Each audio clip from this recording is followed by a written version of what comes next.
Testing, 1, 2, 3. Testing, 1, 2, and 3. 4. 5. 1, 2, 3. 4, 5, 6, 7, 7, 8, 9, 10, 11, 12. So that was all live, was it? Don't worry. Turn it off. Might help. Yeah, I've done it. Yeah. You can start talking. Well, is this a test or mine? Yeah, it's just a test. Okay, hello and welcome to the 10th round of the Tata Steel tournament in Vacanze. Continue. My name's Ian Rogers and I'll be bringing you 6 games full of blunders.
Hello, my name's Ian Rogers and I'll be taking you through round 10, the penultimate round of the Tata Steel tournament in Vacanze, the Netherlands. For today's round, as you can probably see on the video screen, there's pandemonium on the stage at the moment as they're introducing Garry Kasparov, who is the special guest for today. This was the scene of his triumphs in 1999, 2000 and 2001, when the record crowds turned up for the tournament. Things have changed a little bit nowadays. Of course, Kasparov retired in 2005. The giant tent in the village green in Vacanze, which held, I think, up to 7,000 people one year when Kasparov was at his pomp, that has been dismantled. Now the commentary here is only on weekends in a local school. That's unfortunately a budget measure, but we've still got the World Elite playing here. And the scores going into the second last round, Levon Aronian has established a 1.5 lead over the field. Aronian, the day before yesterday, won a very important game against Sergei Karyakin, who was his nearest rival.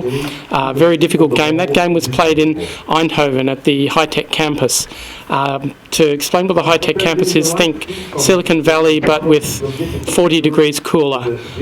It's a place for geeks to go if they like cold, wet weather, basically. And it used to be the Philips Research Centre. Then it was opened up to a number of other tech businesses, and now it's filled with high-tech businesses, and it produces 50% of Holland's patents each year. Anyway, the players went down there for one day. High Tech Centre was a co-sponsor, and now they're back in Vacanze for the last two rounds. It's still crazy around on the stage with Kasparov. He'll be soon giving a press conference, possibly answering some of the questions that have arisen in recent times about his election campaign. And now I think, the players are just about starting. So we've got one big game today, probably the last chance for someone to catch Levon Aronian.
This was a pet line of Aronian's, but in a serious game he's always gone for A6, and he's going back to absolute regulation chess.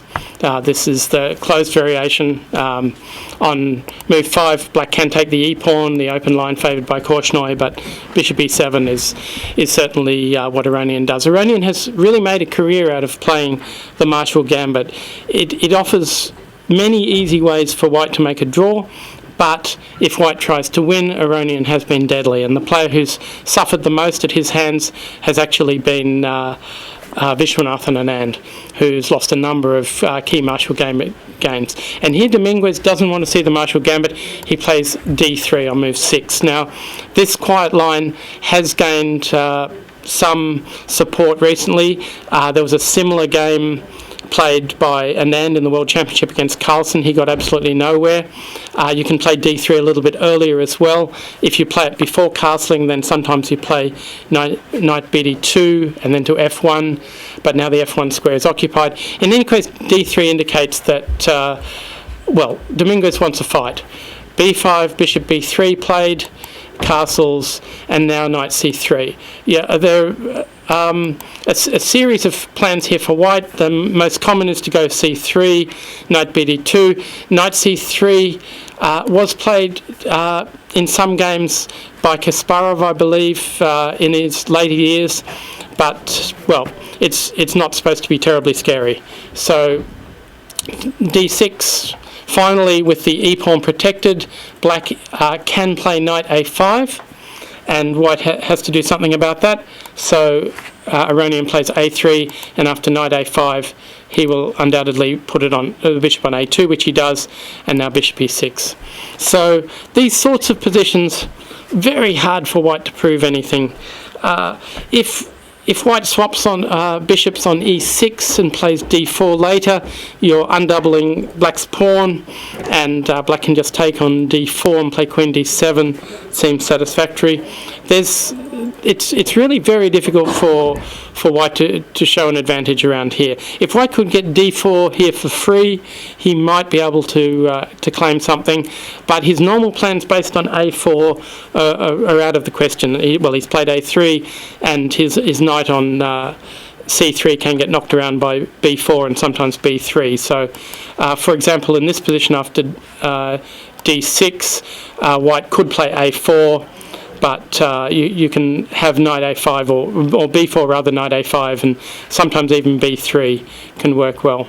So bishop e6, and we're in one of these lines where you really trust Aronian to do well. Last year in the Sinquefield Cup against Magnus Carlsen, he managed to get a boring sort of position, not quite the same because the d-file was open. White had played d4 and swapped on e5, but really a position where you thought nothing was happening, and he managed to outplay Carlsen for quite a long period of the game, though ultimately managed to lose it. But that's a function of playing Carlsen, I guess. Okay, you would think this is just down Aronian's alley. Aronian loves preparing these Spanish lines, and he really does know them exceptionally well, and he's quite capable of going from equalising mode to playing for advantage. So Dominguez is not think. He's having his first think of the game. So we might move on to another game then.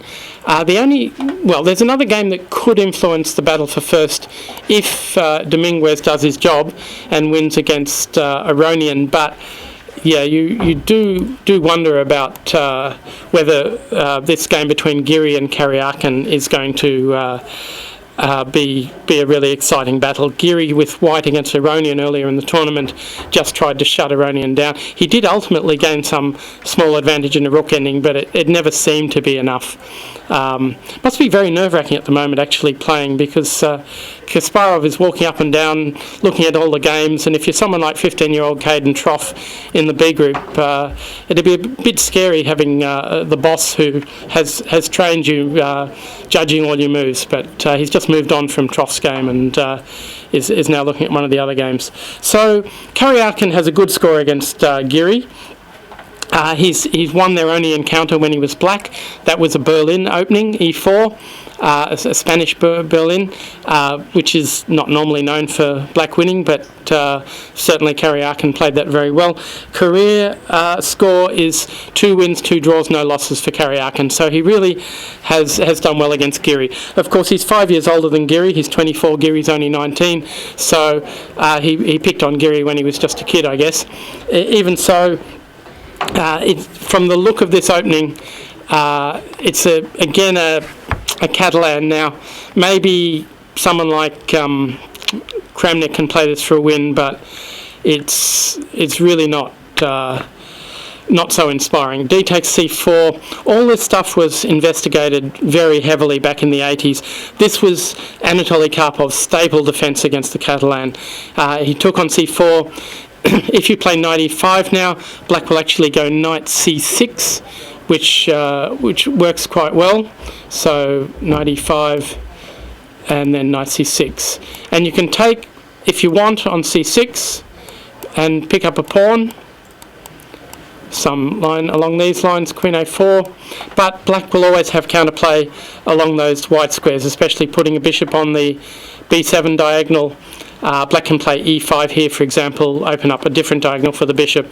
And although white's a pawn up, very rarely does white win these positions. So queen c2 is the main line, and here after a6, white has a choice. He can play a4 and stop black playing b5, or nowadays probably the more ambitious way is to take on c4, b5, queen back, bishop back, and here depends where you want to put your bishop. Bishop g5 is known to be fairly boring. Bishop f4 is probably a better way to play, but the main line I think is just bishop d2 and headed for a5. And black can play things like rook a7 and bishop a8 when the bishop lands on a5. But alright, there's been a lot of games here. Carlsen has shown a few equalising methods with black. So a4, well, is not very scary in any case. So after that, bishop d7, queen takes bishop c6. This is more or less the point. So white can play things like knight c3 around here. Black can then very often just put his bishop on d5, and if white takes it, he takes. Usually tends to be relatively equal. Black will often want to go a5 and put his knight on a6, but the only way white can really play for advantage here is to get e4 under good circumstances. So there are a lot of games in these lines. Bishop f4, at least it delays bishop d5 or stops bishop d5. So it encourages black to play a5, knight c3, knight a6, and here queen d3. So he doesn't mind that black gets knight b4 with gain of time. And, well, it looks like this should be a very standard position. Certainly white wants to go e4 when he can. He'll probably want to put a rook on the d file, perhaps one on the c file as well. If white can get e4 and then d5, he will be able to claim some advantage. There's some Gelfand games in these lines, but queen back to d3, well, I doubt that it's new, but it's certainly got Karyakin thinking. So up to this point, Giri's only used a few minutes, just 9 minutes, I think, even less actually. 9 minutes of real time. His clock's gone down only by 4 minutes because you get 30-second increment here. And Karyakin's now started to think seriously. Well, knight b4 is the obvious reply. Is there anything else? Maybe knight d5. I presume then e4 is not so great. Knight takes f4. With the pawn structure wrecked like that, white would prefer to have his pawn on e3 rather than e4 most of the time. But anyway, it's giving Karyakin asking some questions, and maybe I've underestimated Giri around here. Maybe he really is playing hard today. So Karyakin is fairly predictable in his openings, but well, if you study games in these lines, you'll see a lot of Karyakin games, but Giri therefore had a lot of material to work with. So we could be getting quite an interesting game here. Remembering these two are a point and a half behind the leader, that is Levon Aronian. There's one other player who's a point and a half behind the leader, and that is Fabiano Caruana, who on the live ratings at the moment is world number 3. So let's switch over to his game. And, well, it's he's playing against Arkady Naiditsch. It's tough sometimes playing against someone who's right at the tail of the field. Naiditsch is having an absolute nightmare tournament. He's got a point and a half so far after 9 rounds. His game in round 9 was truly dreadful against Hari Krishna. With the white pieces, he managed to be worse in about half a dozen moves, and more or less lost by about move 12 or 13. It was really not a great effort. He was trying to be original rather than shut up shop. He was looking for the full point, but when you're out of form, things go very badly. And remembering, of course, Naiditsch had a really good 2013. He's up close to his peak rating. So he's really has been in form, but in this tournament Everything's gone wrong for him. The end game he lost against Levon Aronian that should never have been lost. He just has been without luck completely. So Caruana will be looking for the full point here to close in on Aronian. It won't be so easy for him though. I think Nidic probably understands that the way he played in the previous round wasn't the way to go, and if he's just solid, he knows his opponent's going to be under pressure to play forcing chess. So we'll see how he goes here. We've got that game on the screen actually, and it is clear that Caruana is a bit more concentrated than his opponent, but Nidic looks very calm. I guess in his situation that's the best thing to be. So knight f3, knight f6, g3. Caruana is using the strategy that he wants to get a real game against Nidic. Nidic is quite an expert in some openings. Their previous games, although Caruana has a 1-win, 2-draw record with white against Nidic, apart from the Sicilian, which was a very complicated game, which Caruana won, whenever Caruana played e4 and Nidic played e5, it did seem to work out pretty well for Nidic. He seemed to know the positions he got. There were two different forms of Scotch game, and both of them Nidic handled them pretty well, and in both of them Nidic was the player playing for a win. In fact, he went very, very close to beating Caruana in one of those games. So instead Caruana goes knight f3 and g3. It's not really Caruana chess because openings have been one of Caruana's strengths, but as I say, he doesn't want theory to give Nidic an easy position. He's prepared to just play chess. And now g6, and we're after c4, we're getting into something similar to the strategy that was used somewhat unsuccessfully by Magnus Carlsen against Vishwanathan Anand at the start of their World Championship match in November. D takes c4, and now knight a3, bishop g7, knight takes c5. These positions normally are not a real problem at all for black. The knight on c4 is annoying, but if black can manage to get his knight to c6 undisturbed, he can even play queen c7 sometimes. The hard part for black in a way is finding a good plan, but getting his pieces out is easy. And with white, the real question is, can you play d4, liquidate pieces and still keep an advantage, or will that liquidation just make black's task even easier? So, Caruana would normally just castle here, you would expect, but maybe he's looking at knight fe5. It looks a bit strange. I don't think white can afford this sort of thing. So unless white is going to go for the immediate d4, I guess he should castle, and most likely white's going to settle for d3. That at least means if black puts the queen on c7, you've got bishop to f4 sometimes, so that could be annoying. Anyway, this is a real game, which is what Caruana wants. Let's see, he's not really playing. He's almost playing himself. He knows that Nidic doesn't want something tense, and he's got to try and complicate this.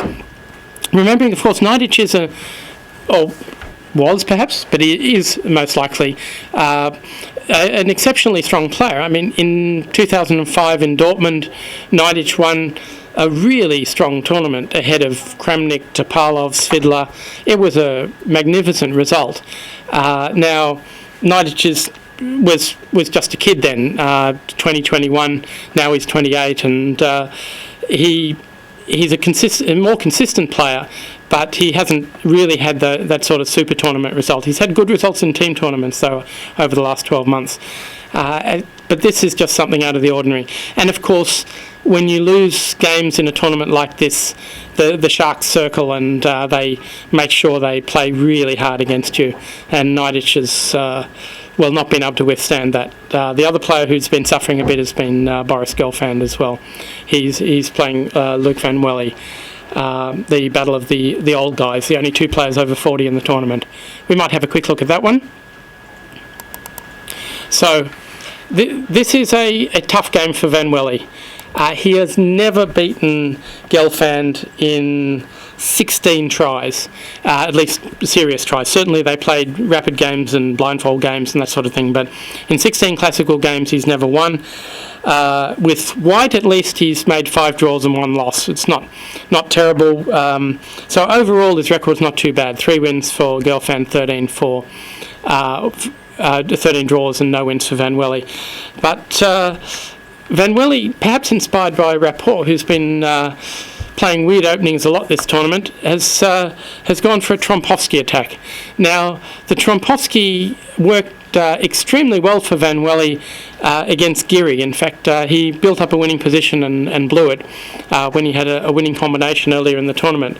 But in that game, Geary played e6, and after e4, h6, he didn't know the theory terribly well. There are a number of Hodgson games in those lines that show how black should equalise.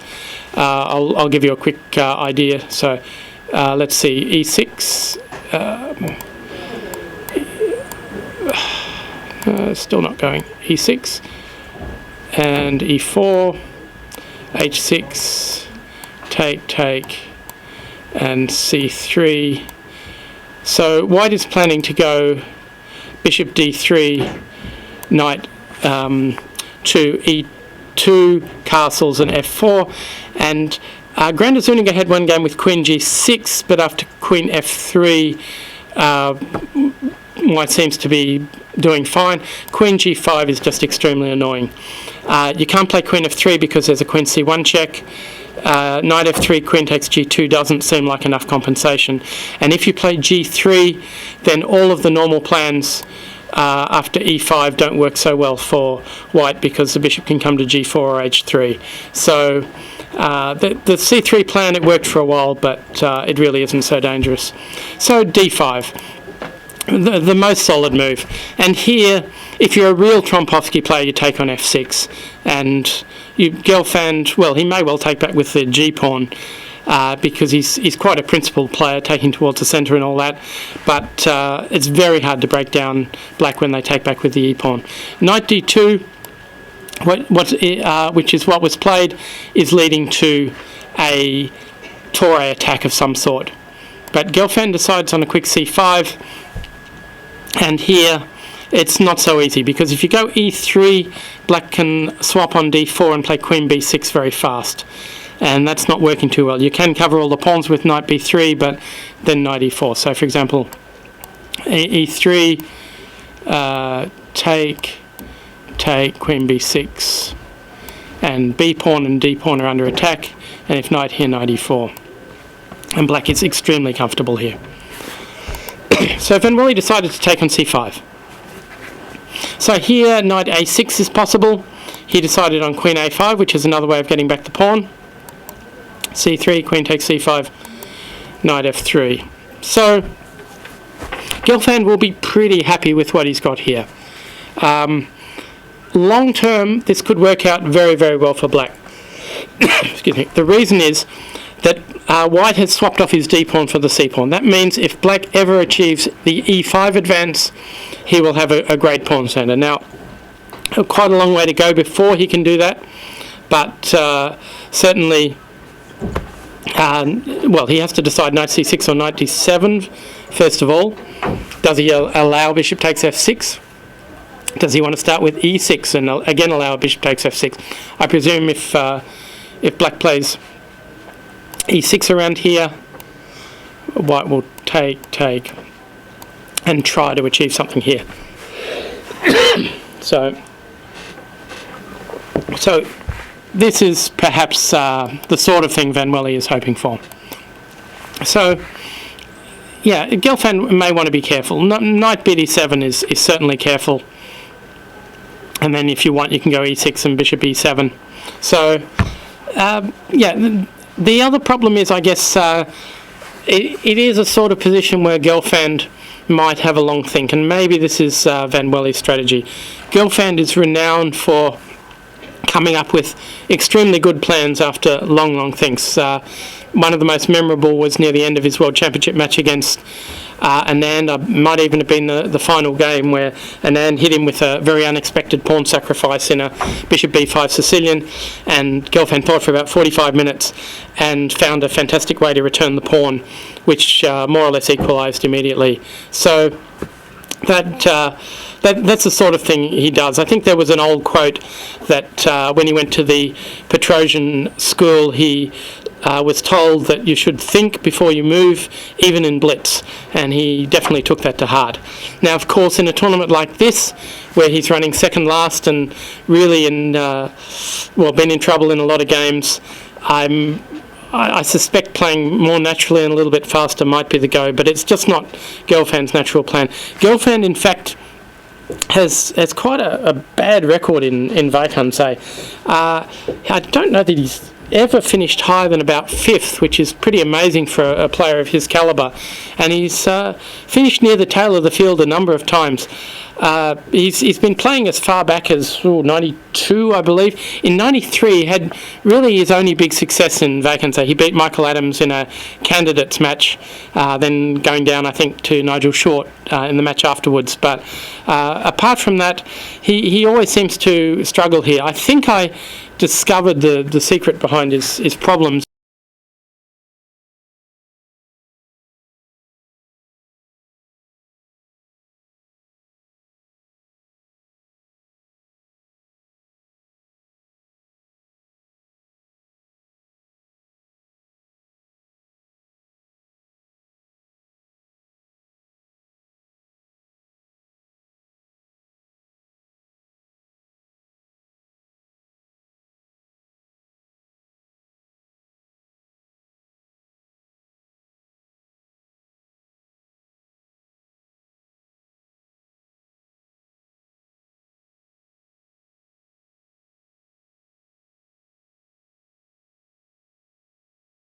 It's wet, it's windy, and a lot of the players choose to stay indoors.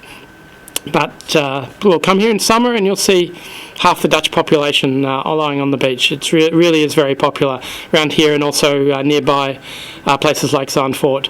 So visit Vacanze, but not during the chess tournament, is one way of looking at it. So okay, we've got a very interesting position with Van Willy Gelfand. So let's move on to rapport against Nakamura, and we expect with rapport we'll get something interesting. He has been really a bit crazy this tournament, but some of his opening ideas have worked well. His Budapest Gambit against Gelfand worked a treat. So some of his other strange ideas. He did have a very weird G4 idea in a symmetrical English, which looked rather like, it got heavily criticised because he lost the game to Dominguez, but it did look rather like something similar that Vlastimil Hort had played many years ago. So not entirely silly.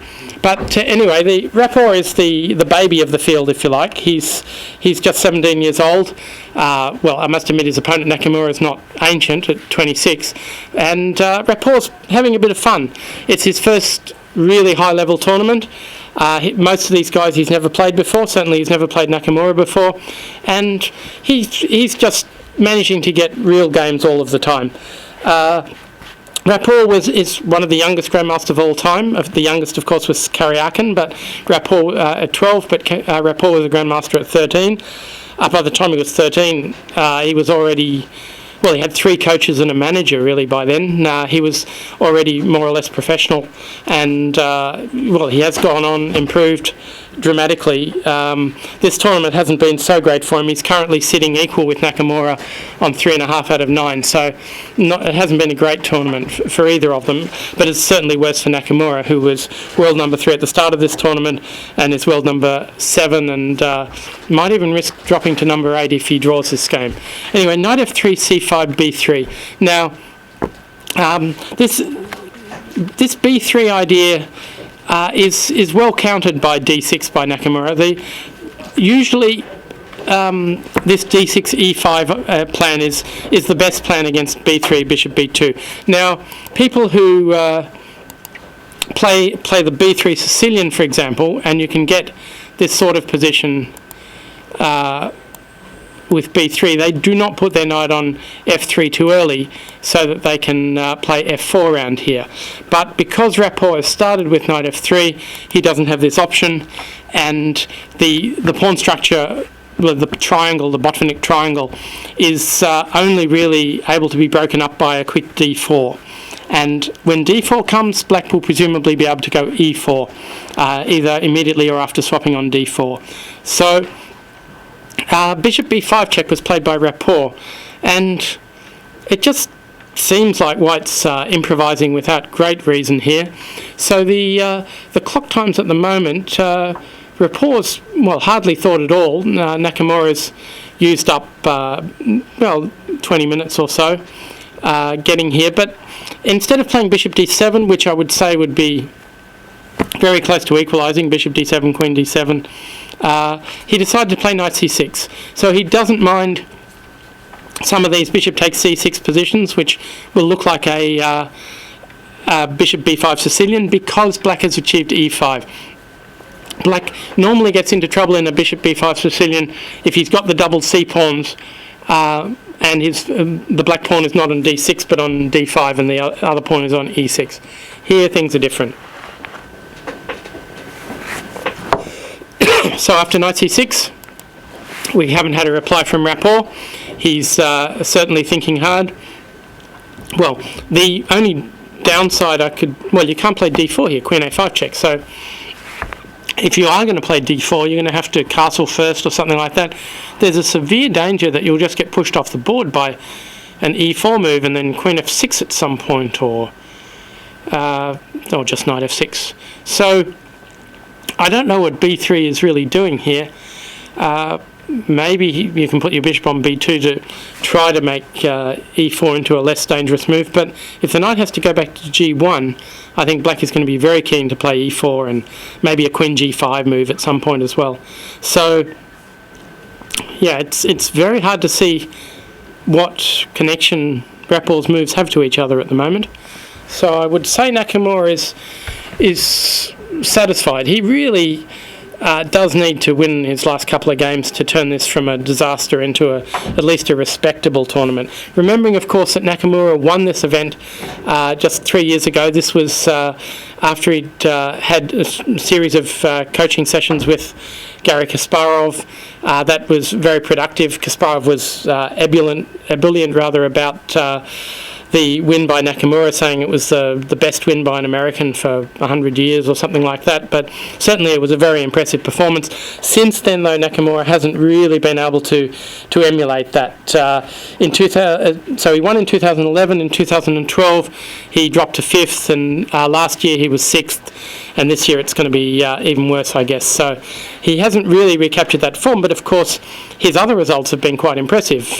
He's worked his way up to world number 3, and okay, this tournament is going to cost him, but he has proved that he can really play. Certainly at his home event, the Sinkerfeld Cup, he was most impressive. He didn't manage to catch Carlsen, but then very few people do. So we've certainly got an interesting one there. Let's see where we haven't gone yet. We haven't had a look at Wesley So and Mr. Hari Krishna Pentalia. So it starts out unpromisingly with a Berlin Spanish.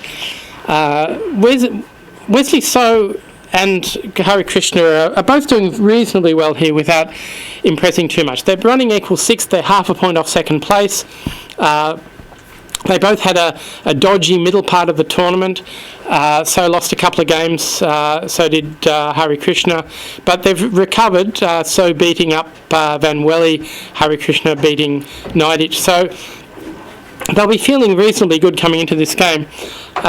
So is very confident, and after knight f6, e4, d4, knight d6, he's prepared to go into something that is very hard to play with both colours, actually. I must say, this is the sort of line that people like Carlsen and Aronian have managed to play for wins on the black side. There's a lot of draws, of course, but well, I remember Anand being asked when was the last time he won from the white side of this position, and I think he had to go back 5 years, 6 years or something to find, maybe longer, to find a win on the white side with dozens and dozens and dozens of draws. So black's position is extremely solid. If you look at it in first principles, then you'd say, okay, white is half a pawn up because black's pawn majority on the queen side is not worth much, the double pawns aren't useful. But that would only be true if white's pawn wasn't on e5. It's almost as if that pawn's moved too far, and it's left behind some white squares, and in particular, black's the only one with a white squared bishop. So black can put a bishop on e6, sometimes d5, and the only way white is going to prove that he has any advantage here is if he succeeds in getting f4 and g4 and f5 in. Now, we saw a fascinating game 4 of the World Championship, where Anand sacrificed his pawn on a2 just to get those central pawns rolling, and the game was ultimately a draw, but very, very complicated. Could have gone either way. Probably the bigger chances were with Carlsen, but still lots and lots of tricks for Anand. So h3 in a way is a starting point. Yeah, you don't really want to go h3 in these positions, but you can give a check on d1, and people used to do that on the grounds that when black played bishop e6, the king could go to c8. But recently black's been going king c8 voluntarily, so white's been looking for a more useful move. Knight c3, of course, is possible. h3 is another way of doing it. So king e8 immediately, knight c3, h5. So at least when white plays g4, black will be able to take and play knight h4 and cause problems there. And white plays rook d1, actually transposing to a rook d1 check line. Okay, here black would like to go bishop e6. I believe knight g5 is a bit annoying then. So bishop e7 is another plan. And, well, now bishop g5 I think has been played without yielding terribly much. Some people put the white bishop on f4 to try and get e6 under good circumstances. Also not so easy to do. So, well, we're knight e2. This is still in theory, absolutely. So white would like to play knight fd4 and later f4 and g4 if he can get it. The knight on e2 may come to f4 at some point, but knight h4. So knight takes, bishop takes. At first sight, this is just helping white to play f4 and g4, but actually g4 is becoming nearly impossible around here. So if white goes f4 now, you just can't see g4 happening. The bishop can, if the bishop goes to f5, I guess knight d4 would be annoying, but you may be able to start with c5 and then play bishop f5. Certainly looks like very few problems for black. So bishop f4. Bishop pulls back to e7, knight d4. By the amount of time the two players spent getting to here, I must admit it's almost certainly a main line. I remember seeing something like this before. g5 is reasonable. Bishop h2, rook h6. So now white can't play any sort of e6 pawn sacrifice too easily. And here I think at last Hare Krishna is having a bit of a think. Oh no, he's finally thinking. Now, at the moment black can't play c5 because there's always knight b5, but he also can't go e6 because bishop takes, knight takes, rook takes, bishop c7 looks absolutely drawn. So the traditional way for white to try and achieve something here would be to double on the d file. It's too, now that you've played rook d1, it's a bit late to try and put one rook on e1 and one rook on d1. So rook d2 looks like a normal sort of move. And then maybe bishop d7 with the idea of c5 could be good. And I wonder if Hare Krishna's thinking, can I get away with f4 here? f4, pawn takes, bishop takes, rook g6, threatening bishop takes h3. So let's just have a look at that, because that's also probably critical, because you can't leave it alone because white will play f5. So take, rook g6. And the threat is on the pawn on h3, so king f2 or similar. But then, well, at worst, bishop c5 looks something very close to a draw. No, it doesn't look scary at all. So this doesn't look like much for white. Well, when you play the Berlin, it's often very, very hard to get some advantage. Now, Hare Krishna, if he's done some work with Anand, it's a bit of a worry, because Anand's peculiarly unsuccessful with this line with white. But I believe his preparation work was with Surya Ganguly, one of Anand's former seconds. So perhaps they've found something, but yeah, this doesn't look fantastic, I must admit. The bishop on h2, if you just look at it without worrying about tactics or anything, I don't know, maybe white can go f3 and answer h4 with take and f4, but I don't trust this at all. Yeah, it feels like this is already fairly comfortable. And let's see, Wesley So's clock time. Yeah, he's hardly used any time getting here. So Hare Krishna's the one thinking. So is a very confident young man. Well, as you'd expect, I mean, he was very young. He was the youngest player ever to get over 2,600. He was an Olympian when he was 12, playing for the Philippines. He was born just close to Manila, Cavite, just south of Manila.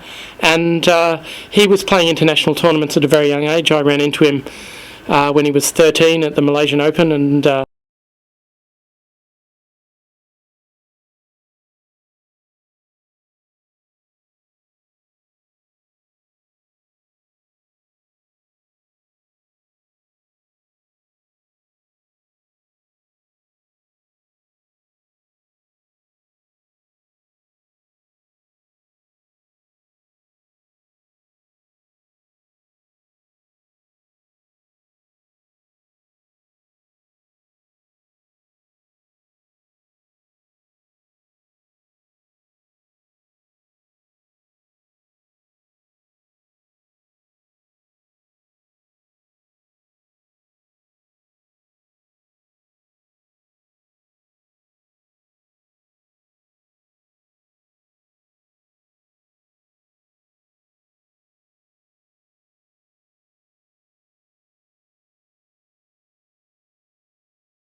Dominguez, because this is the only game where you would expect that there'd be some chance of someone catching Iranian if Dominguez can somehow pull off a win in this game.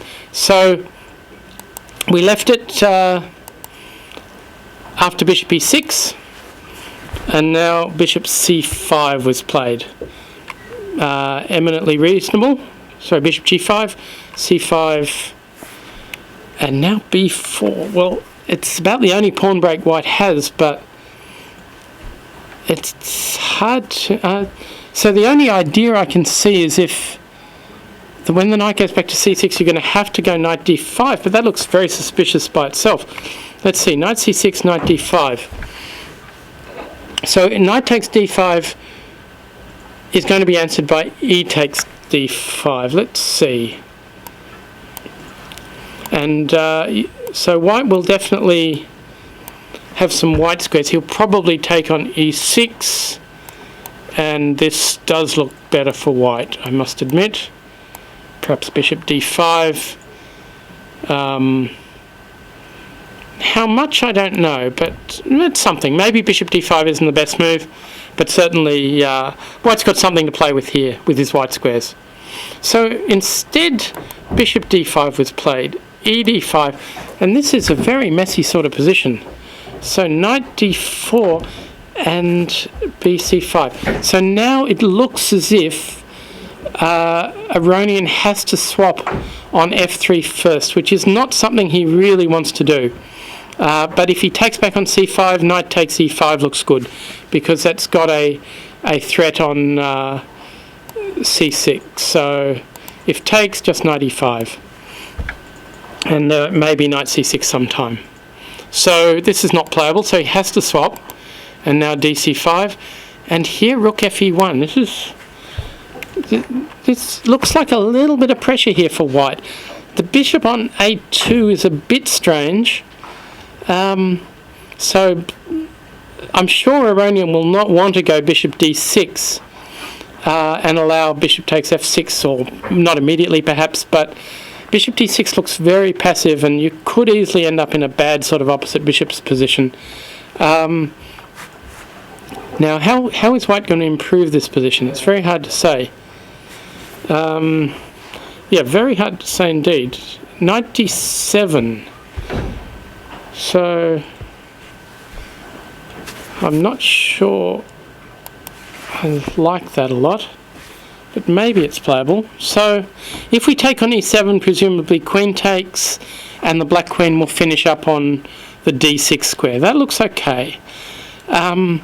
If we take on e7 and play d6, which looks a little bit crazy, the combinations don't really work, because after bishop f7, king h8, and you've just put yourself in a pin on the f line, and the best you're going to do is some queen d5 move or something like that, which is probably going to end up pretty equal.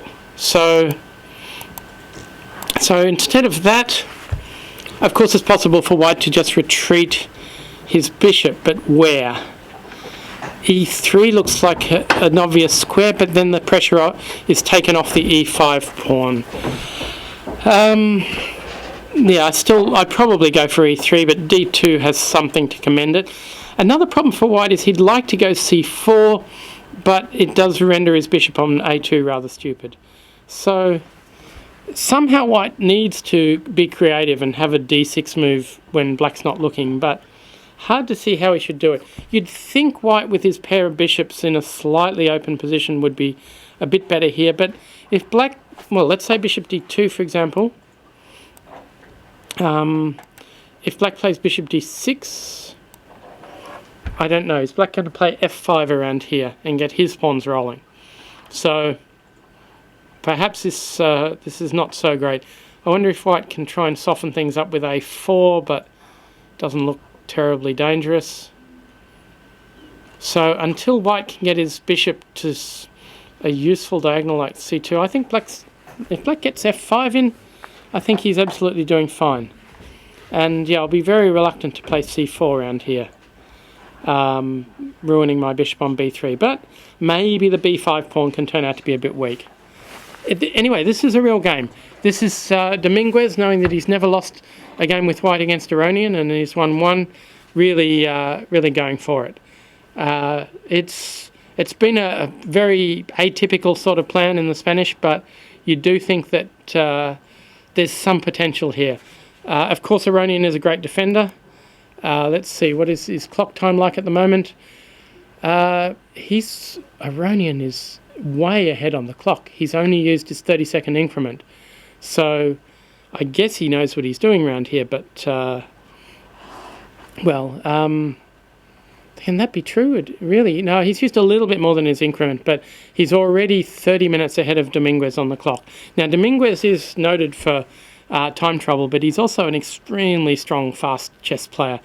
He did win the World Blitz Championship once, and in fact, a number of the games between Aronian and Dominguez, they've played more Blitz games than they've played serious games, actually. I think they played in December recently in the Beijing Sport Accord tournament. So they really have played each other frequently, but nothing like this. So this is going to be a big battle, definitely a big battle. Now, let's go to Giri Kariakan. We left it with white having just played queen d3, almost asking for knight b4. And That's what Karyakin did, queen b1. So now the position revolves around playing e4. If White can play e4, his position's fine. So Karyakin decides to give up the great outpost on b4 to prevent e4. So after knight bd5, e4 is now answered by knight takes knight, and then you lose the pawn on e4. So bishop d2 was played, and now simply knight takes c3, b takes c3. Now black has additional worries because White has the c4 advance as well as the e4 advance. So he does have potential with his pawns. But, okay, at the moment black's got control over those squares. Bishop e4, very common idea. Queen went to b2. If it had gone to b3, I suspect the reply would have been similar. Queen d5 here. So now, well, Giri has to ask himself, Giri has to ask himself, can I afford something along the lines of c4 and then rook c1? Looks scary, but so if he plays c4, queen takes c4, rook c1. Actually, you're not really getting too far, are you? I don't know. e2 is hanging. No, I don't want to lose e2, so I can't play c4. If the whole c4 idea, I could play knight e1 and take back with the knight and then put my knight on e3 and try and play c4. And there's other crazy tactics that I don't know if they work. Let's try knight e5. It looks like fun. Queen e4. It also looks completely crazy, but f3, queen takes, rook f2. Is that queen trapped? Maybe. And I presume bishop takes f3 is not going to be enough for the queen. Wow. f3 and queen f5 looks horrible. Just e4 and king g2. So knight e5 could be something good. I mean, you don't have to go queen e4, but if you don't, we just recapture, and b7 is weak, unless black can play a quick c5. So let's see, take c4, queen doesn't have a square really. I want to go to e4, but if I have to go to d6, king g2, I'm pretty happy here, unless there's a quick fight back. c5 I don't trust, but let's try it.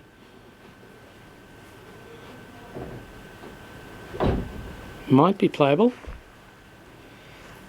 Even e3 doesn't look too bad. I mean, obviously bishop c3 or bishop e3 perhaps might be a go, but even something as quiet as e3. But it's hard to know actually. Knight e4. Somehow there are some holes around the white king, and I know b7 is shockingly weak, but apart from that, it's not so terrible. So maybe this is not so scary. So I think long-term, knight e1 might be the way to play, and just take back with the knight. Yeah, as far as the plan for black goes, he may well be thinking about playing rook a6, rook b6, occasionally rook c6. So when you move your rook to a6 and b6, there is a danger that when c4 comes, the a5 pawn will be a bit weak, but white's queen is a bit short of squares. So Karyakin does look like he's going okay here. And there's potential for black too. I mean, Karyakin won't be afraid to start playing for a win if he gets some sort of advantage. White cannot afford to let his pawns get stuck on the black squares. Apart from the fact he's got that bishop on d2, black will be occupying c4 with something, so white really needs to get his pawns rolling. If he can't do that, then black is standing extremely well. So yeah, I think, well, if c4 doesn't work, then Karyakin should be fairly happy. And Geary is thinking. Let's see, his clock times are. Well, this is more or less the first big think by Geary. He's got 1 hour 30 minutes left to 1 hour 15 for Karyakin. Nothing too serious. Geary actually is. He's a hard player to really understand. Sometimes he looks like a world beater. A few years ago in this tournament, he beat Carlsen with black in about 20 moves. But every so often he looks quite insipid. But you can't argue with the fact that the kid is.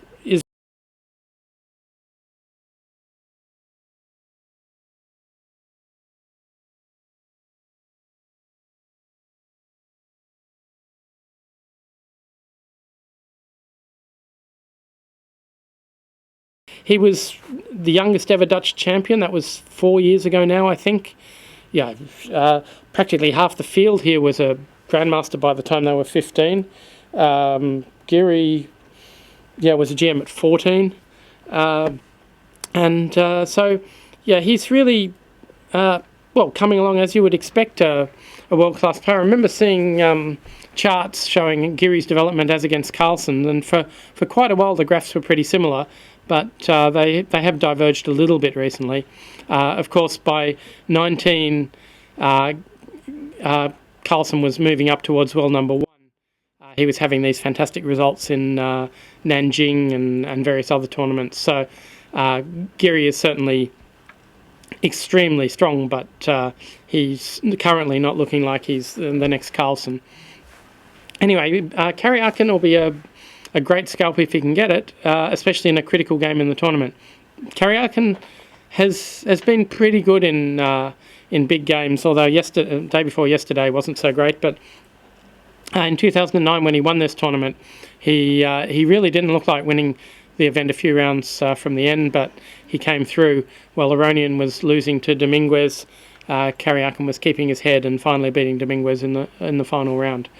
So, okay, if we we've been going now for close to an hour, so we basically have no game that's dry at all. I must say the closest thing we've got to something that looked like it might be a draw is Hari Krishna against So. In fact, we just had e6 played, and this is e6 bishop e6 bishop c7.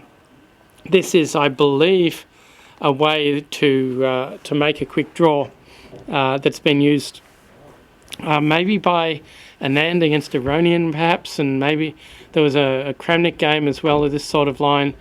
It's absolutely nothing here. At some point you can take on e6 if you want to, but it's better probably to move the bishop first.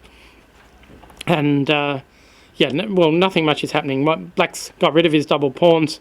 He's got a pair of bishops, but he's got some slight holes on the king side. White's pieces are fine. Really nothing to fear. I mean, I don't know if Black can try to start playing for a win here, but I doubt it. So you'd have to say this game is probably headed for a draw, and these two are not going to be involved in the fight for first place. Just reminding you that the scores going into this round were Aronian on 7 out of 9, really dominating at the moment. 4 players 1.5 points behind: Geary and Karyakin, Dominguez and Caruana. These two players, Hari Krishna and So, 0.5 point further back, and then the rest of the field nowhere. Van Welly's dropped back after he was looking good for a while. He's on 4. Rapport and Nakamura on 3.5. That's pretty dreadful result for Nakamura. Gelfand is on 2.5. Well, that's not great for the veteran. And Neidish on 1.5, which really is perhaps the worst tournament of his career. Gelfand, people have been predicting Gelfand to sort of come unstuck for a while now, but he really, in the last 2 years, he maybe he had something to prove. It was about 4 years ago in Linares that I was sitting down with Gelfand and sadly with Gashimov as well, and who died recently. And I basically was discussing age and how people can't play good chess over 40, and Gelfand was sort of disagreeing. He'd just hit 40, I think, and he said, and I said, well, look, who was better, the Gelfand of the early 1990s, who was winning interzonals, winning candidate matches, playing fantastically exciting games, or the modern Gelfand, who still had a good world ranking, but didn't seem to be as creative or as successful as the old Gelfand. And Boris said, I think I'm a better player now than I was then. And then the next few years he set about proving it. And he won the candidates matches, beating Grishuk in the final. He took Anand to a rapid game to decide the World Championship. He tied for first in the Alakai Memorial last year. He's had this amazing Indian summer of results. I kept sort of thinking, well, he's proved it. The results of Gelfand over the last 3 years have been fantastic, and maybe he doesn't have anywhere else in his career to match that. But maybe the law of averages are catching up to him, because he's played this tournament like an over 40 player, if you like. And there's a whole generation of players who came up in the 1980s. I include Anand, Ivanchuk. You could almost say Kramnik was on the tail end of that group.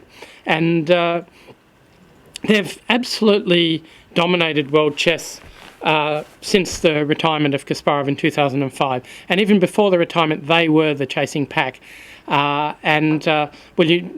have a look at some of the players who played the World Junior around 1988, and they really, many of them became super grandmasters. And it's only in the last few years that the new generation, the Aronians, the Carlsons, have come up and displaced or attempted to displace the very best of that generation, and Gelfand was among them. And Gelfand has managed to stay in the top 10 in recent times quite convincingly. He was, at the start of this tournament, I think he was sitting at number 8. He's dropped down to number 14 due to this poor result, but he really has shown remarkable form. But here, he's played like an old man, I guess you could say. I don't think people are necessarily calling for his retirement the way they were with Anand after he lost to Carlsen, but it seems to me Gelfand's still enjoying the game. He's still working very hard, as is Anand, I guess. But somehow you tend to make a few more mistakes as you get older, have seniors moments, and it may be hard for Gelfand to get up there one more time. You have to say, though, that Gelfand, of that generation, perhaps only Ivanchuk had this phenomenally deep understanding of chess. Now, both of them had some tactical problems, but Gelfand could out-strategize almost any player, including Karpov and Kasparov when they were at their peak. Gelfand's record against Kasparov is not very convincing, but the number of good positions or even winning positions he had against Kasparov were really very high. And I think everybody respects Gelfand so much because he has this great understanding. And no one said it was really a big surprise when Gelfand finally got up to challenge Anand for the world title. It was almost as if it was about time he managed to do that. He's absolutely he came second in 2007 in the World Championship tournament, so he really has been a world-class player for a long time. And okay, we should have a look at his game, I guess, now that I'm talking about Gelfand so much. And a lot has happened, actually. Gelfand did play knight c6, so he is absolutely not scared of bishop takes f6. And Van Welly decided to take. I guess take, and e4 as expected. So you don't really want to take on e4. It just brings white's pieces to life, but black is a little bit short of moves around here. He has to be very careful about knight b3, which could win that d5 pawn. So he played bishop e6, which looks eminently reasonable. So presumably now if knight b3, he's just going to drop the queen back to d6. I guess with bishop e6, his idea is to castle queenside. So one rook will go in the d file, the other rook will go in the g file, and he'll see what happens. Black's got a dodgy pawn structure, but his bishop on f8 can come out to h6. That looks like a great square. So there's every chance that black's activity is going to outweigh his pawn structure. So bishop d3, castles queenside. And now Van Welly's got to choose. Does he want to go queen c2 and castle queenside as well? Well, actually, he can't do that very easily because his f2 pawn is going to be hanging, which is a bit of a problem. So if he goes kingside, long term, rook g8, king h1, bishop h6. I don't trust this at all for white. So let's just see. Castles kingside. Black's king does look safer actually. Rook g8, king h1, and now bishop h6 or something like that. And black is just very, very active. There is a knight b3 move, but it doesn't do much. We can drop back to d6 or to b6 now. The d file means that white will have to move his queen soon. There's no immediate danger on the king side, and I guess maybe g3 can be played at some point, but no, this is just what Gelfand would like, you would expect. Clock times, Gelfand as usual has used quite a bit more than his opponent, but after castles queenside, Van Welly's caught up a bit. He's only 15 minutes ahead of Gelfand on the clock. Gelfand's got an hour and 10 minutes left, an hour and 25. So, right at this moment, by the way, in the press centre here in Vacanze, Garry Kasparov is giving a press conference. I guess the journalists will be asking him the hard questions, like what was the most beautiful game in this tournament, or maybe even questions about his contract with Ignatius Leong that's come to life recently. But so in another half hour, Kasparov is going to come into the studio. He'll be accompanied by his favourite interviewer, Dirk-Jan ten Geuzendam, and also by the tournament organiser, Jeroen van den Berg. So that should be very interesting. And Kasparov will also have a look at the games, probably contradict everything I've said up to now. But yeah, you'll probably get a slightly more reliable thing. But remember, Kasparov retired in 2005, so you can't expect him to find lots of good moves. I retired in 2007, so I've got 2 years more experience than him. So you know who to trust later on. Anyway, let's go to another game. Caruana Knightic. So again, quite a few moves. Knight fe5. As I mentioned, knight fe5. He doesn't want black to play knight c6 for free. And here the only real question is, can Knightic get his pieces developed? Because there is pressure on his queen side. There'll be a queen b3 move sometime. It could get awkward. So castles d3. Caruana is not wasting time castling. He follows the principle that don't castle because there's almost always something better to do.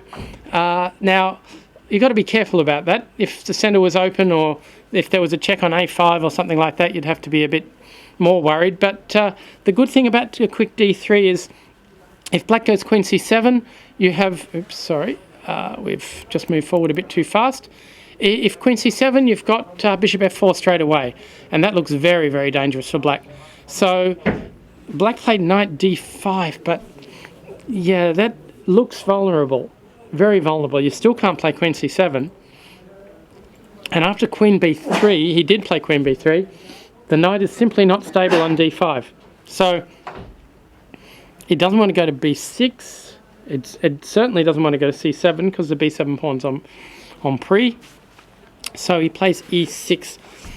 And yeah, I can't help thinking that Knightic is going to be getting some sort of sinking feeling around here, that he's played a few moves that he doesn't want to do.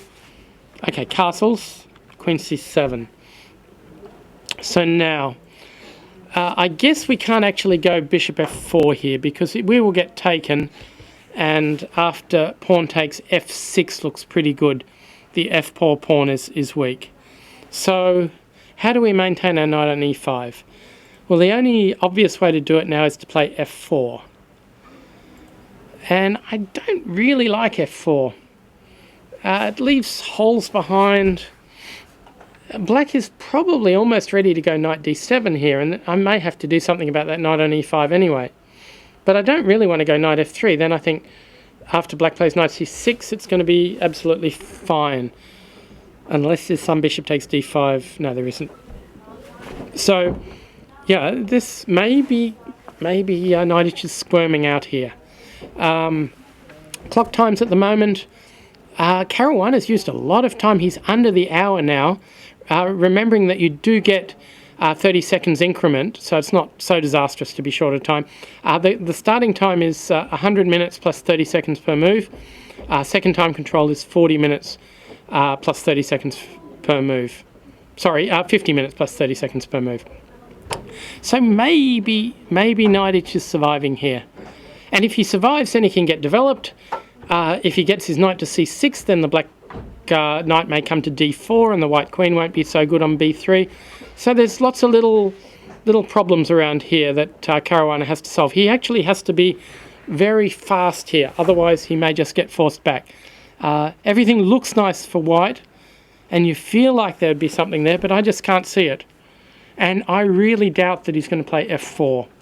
It just doesn't look right.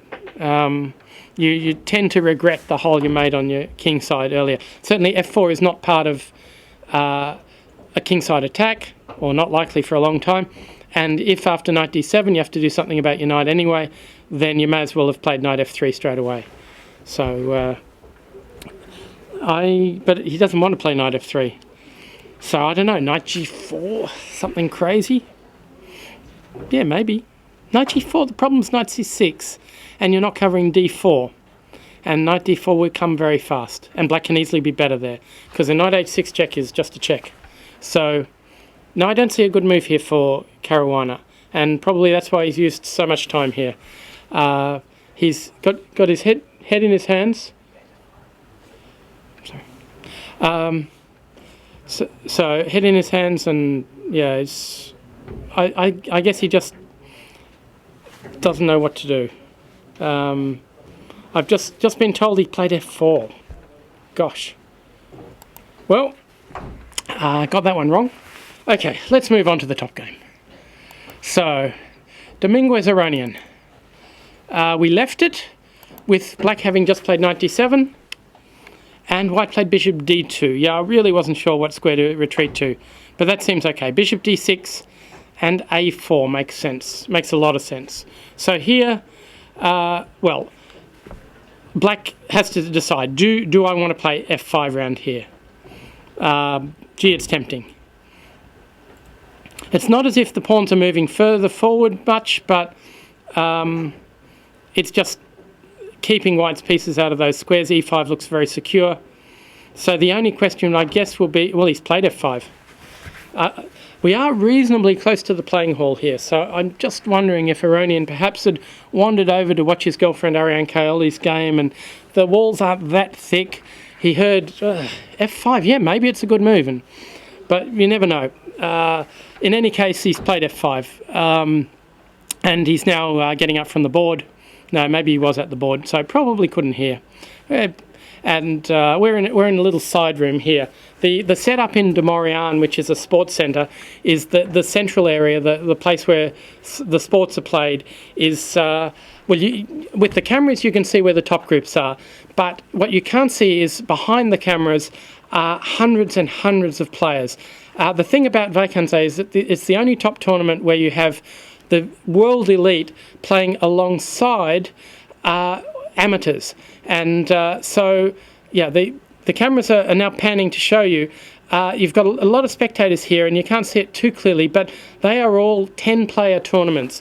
You have dozens and dozens of 10-player tournaments, ranging from the qualifying event for the Grandmaster B group, which is currently being led by a young Australian Ari Dale, 15-year-old, and you also have the A groups, two A groups, lots of B groups, lots of C groups, and so on, all the way down. Promotion, relegation, they're all basically players similar strength.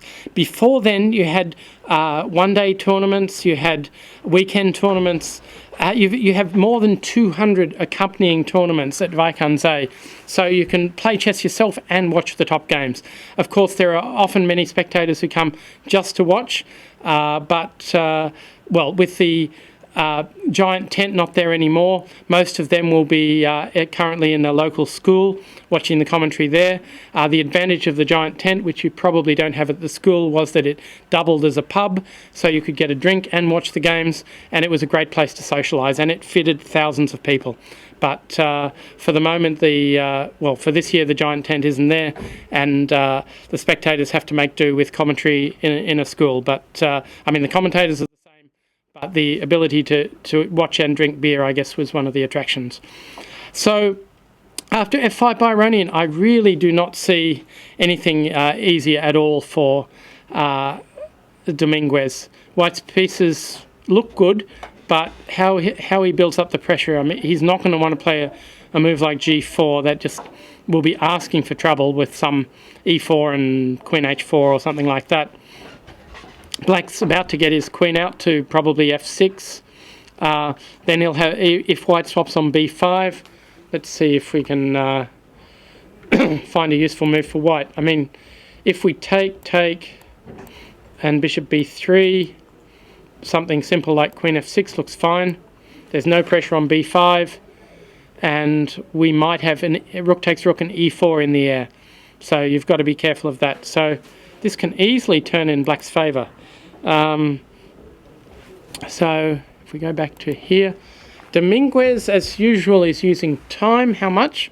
Well, he's down to 51 minutes. Iranian 135. So that is basically he has used 5 minutes plus his increment getting to this position.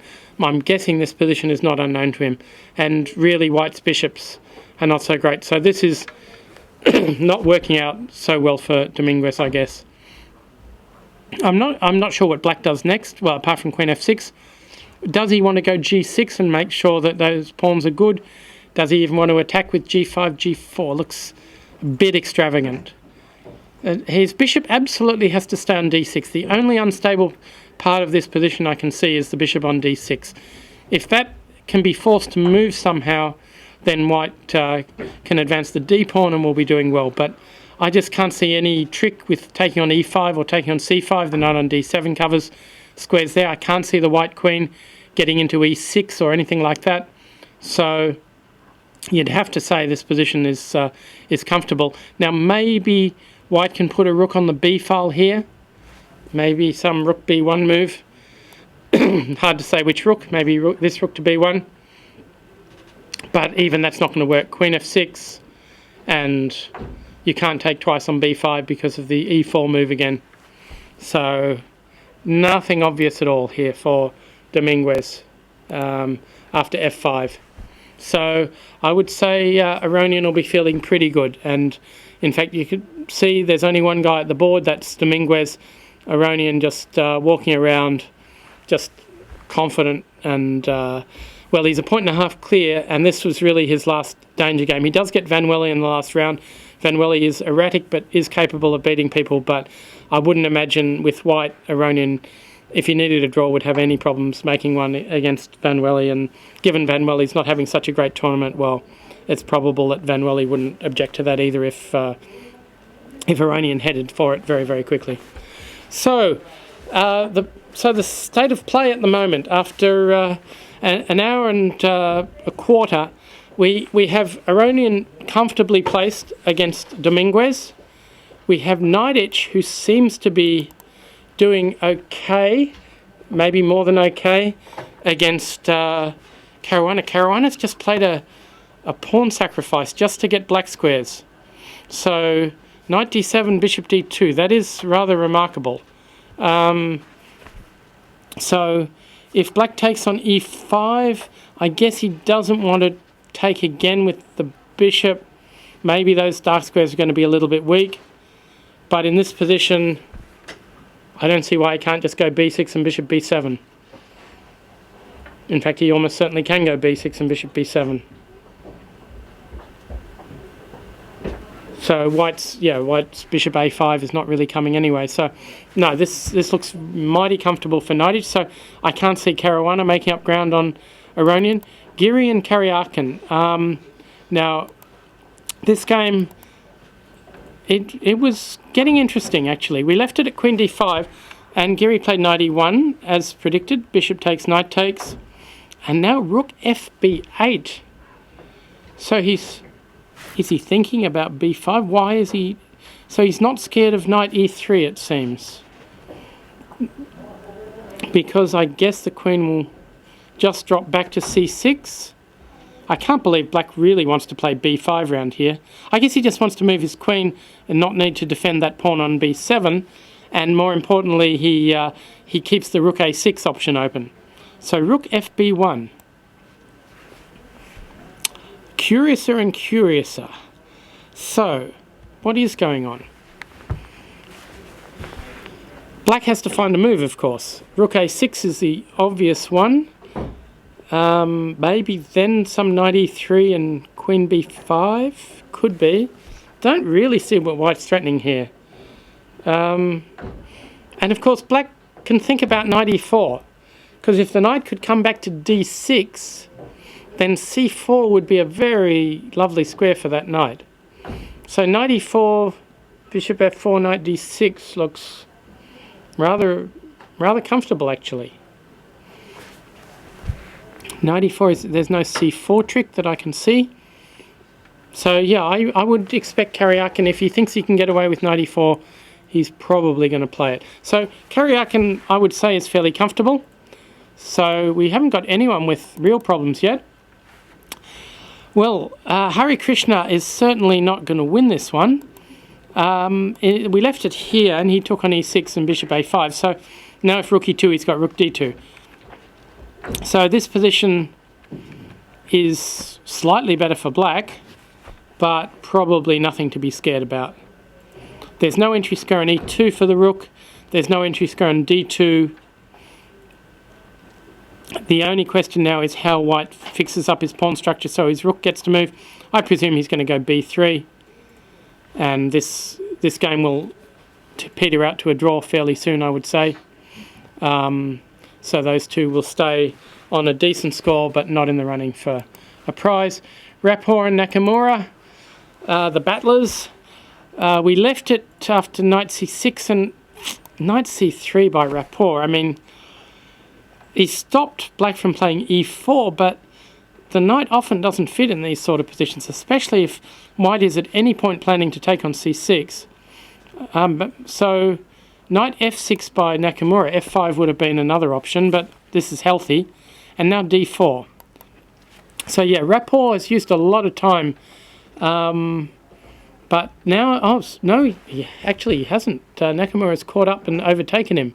So it's Nakamura who's now behind on the clock by 15 minutes. So d4. Well, this is the only pawn break that white has. e4 and now d5. Well, that seems logical, but a6 is typical. Bishop f1. Wow. Rapport is having to go into contortions just to make this work. Now, if black takes the knight on f3, then then white will take on c6, and now the point about bishop f1 is takes on g2. Bishop g2 works out very well for white. So this has potential, but black can just move the knight. Now he can't go to e5, but he did go to e7, and now, well, for example, knight d2 is the sort of move you would like to play in this position. You'd definitely like to play that, but first question is, can you take on d5? And that certainly looks playable. And the other question is d5 going to be a problem later? So bishop f5. Because it's hard for white to get to that e-pawn. I mean, he does have h3, g4 and bishop g2, but he's got to worry about d5 quite a lot, so it's not so easy. By the way, just to mention that Kasparov is wrapping up his press conference at the moment, so in about less than 10 minutes we're expecting him in the commentary box with New and Chess editor Dirk-Jan ten Gersendam and also tournament organiser Jeroen van den Berg, so that's something to look out for. So this one, I would say Nakamura is pretty happy with this position after knight e7. I don't see a good square for the knight. After knight g5, I'm almost sure I want to go bishop f5. And No, this has got to be better for black. How much better is hard to say, but this is very healthy. Rapport has managed a few times with white to be too original for his own good, and this might be one of those games. And so the next game to look at is Van Welly against Gelfand and Castle's queenside. We've had one move from Van Welly, Queen E2. He hasn't caught up on the clock. He's got 116 to 51 for Gelfand. Gelfand's, I guess he thinks his opponent may go queenside, but even here, queenside castling has some risks involved with knight b4, that sort of thing. So I'm absolutely not sure that Van Welly wants to go on the queenside, but Queen E2 is keeping his options open anyway, which is usually a good thing. So I'm not sure what black should do here. Rook g8's got to be obvious. And then what is white? Well, white can't castle. Is white really going to go g3? Somehow I doubt it. So, well, he might. He might go rook g1 and then castle, but again, it looks like everything's going black's way. So, rook g8, maybe a take on d5, but just bringing the bishop on e6 to life doesn't look like it. No, there's no way to avoid being a bit worse here with white, and it could become serious. So if I had to make my predictions, closing in on an hour and a half, I'd say black is going to do pretty well today. If you recall, we had a round earlier in the tournament where white won 5 of the 6 games. The other one was a draw. That was the day when Iranian was black, but here with you'd have to say Gelfand, Nakamura stand well. Iranian's comfortable. Knightage may be comfortable. I'm surprised, but it looks like he is. Karyakin, that's a bit messy. I wouldn't commit myself to black standing well in that game. And Wesley So, well, won't lose it, but I suspect he won't win either. That game is liable to be a draw. So it's looking like a good round. The only problem is it looks like first place is almost decided. We've got Iranian a point and a half clear and really not in any sort of danger, I'd say, against Dominguez. So here we go. After f5, bishop b3 played by Dominguez. Well, you'd think Iranian would go queen f6 soon.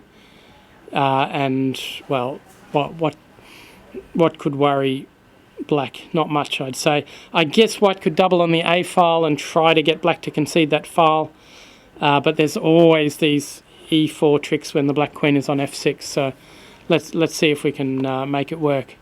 So queen F6, rook A2, I don't believe this, but let's try. I guess black's got to find a plan sometime as well. I wonder if he wants to go C4 and win a piece someday. Let's give it a go. E4, C4. That seems like there is no way on earth that Dominguez is going to play like that. So, yeah, there's nothing easy here at all for white. And Dominguez may do well to get his queen away from F3 sometime. Maybe he's going to put his bishop on C3, but again, that's hard to believe. It could be black will just put a rook on C8 and play C4 anyway in some positions. So there's every possibility that Iranian is getting on top here. I just don't see a plan for white. The only thing white has is his 2 bishops. They look great, but not really much going on there. So, okay, I might leave it here. We'll take a short break, and then we'll go for actually, well, we won't quite take a break because apparently Kasparov's going to be a little bit late. So I'll just, I've just been told break is good. So we'll be back in probably close to 10 minutes. No, 2 minutes with Kasparov. That'd be great. With you. Oh, with me in 2 minutes. Okay. So, all right, I'll speak to you soon. Bye.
Welcome back to round 10 of the Tata Steel tournament in Vacanzee, the Netherlands. My name's Ian Rogers. If you're expecting Garry Kasparov, he will be here in about 15 minutes, we hope. He's currently being interviewed by the main Dutch national broadcaster, NOS, and as soon as he's free, he'll come to the commentary box. We have actually had a bit of action, but before I actually show you what has happened in Aronian's game, which is quite exciting, I should mention that Hari Krishna and So are almost certain to agree a draw very soon. That'll keep Hari Krishna's unbeaten record against So. So has lost one against Hari Krishna and drawn the rest.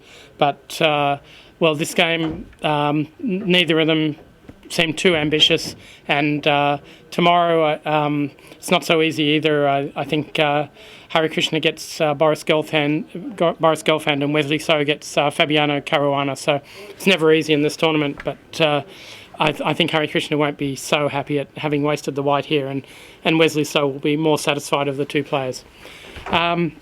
But back to Aronian Dominguez, because after thinking for 5 minutes, only his second 5-minute think of the game, he really has been playing very quickly. Aronian hit with e4, and I guess bishop b3 was like red rag to a bull, because if he takes on e4 now, let's go to analysis. If he takes it, then just c4. And this shuts that bishop on b3 out of the game rather convincingly, admittedly at the cost of a pawn, but black can use the e5 square as well, and you'd have to say this looks pretty terrific for black. So I can't imagine he's going to take on e4, although given the fact he needs to win, maybe he has to gamble a bit. But the problem is if he moves his queen to some innocuous square like queen h3, then you take on d3 and you can't take back with the queen because of c4 all the time. You're going to have to take back with the pawn. And now, okay, black has made a concession. That is, the white rook may turn up on e6. But I don't think it's such a problem. I mean, we can start with queen f6, for example. The black bishop one day may turn up on e5 and d4. It's not as if the white queen is in the game so well. And this position's hard to judge, but you'd have to prefer black, I would say. I don't know, maybe you move that rook away. But in any case, whoa. I've just received word he has taken on e4. That's amazing. He only thought for 5 minutes, took on e4. Remembering, of course, that Dominguez is nearly an hour behind Aronian on the clock. He's got half an hour left, or just over half an hour, and Aronian's got 1.5 hours. And he took on e4, c4, bishop a2. This is very well. Dominguez played all this very quickly, and I guess he's asking Aronian to prove what has he got. He's got the nice bishop stuck there, but what else has he got? Well, let's see. There could be some tricks on the f2 square. If we take on e4, no, you're going to take with the queen, and then we haven't got queen h4. If we start with queen h4, then g3, we can't take on e4 then because of queen f8. So, yeah, okay, let's see what we're doing. If we play queen h4, then g3, and I'd like to take here, but unfortunately queen takes rook wins the house, and then we take the queen on h4. So that's not possible. So if black plays f4, there's moves like that in the King's Indian where you play f4 and then you try to dominate the e5 square. And that could be definitely an idea. Apart from that, is white really going to take on f5? It's hard to know. Probably you need to in order to play rook e6, but if we win back that f5 pawn, there could be problems on the f2 square as well. It's hard to find a good move here. Knight e5 is possible. The other move I like is bishop e5, because now there's no d6 check anymore. So maybe bishop e5. c3, but now what? Again, f4 I'm not so sure about, but it could be good. I'm worried about giving all those white squares to the white queen with queen g4 and so on. So if we take, does queen f6 win a pawn or not?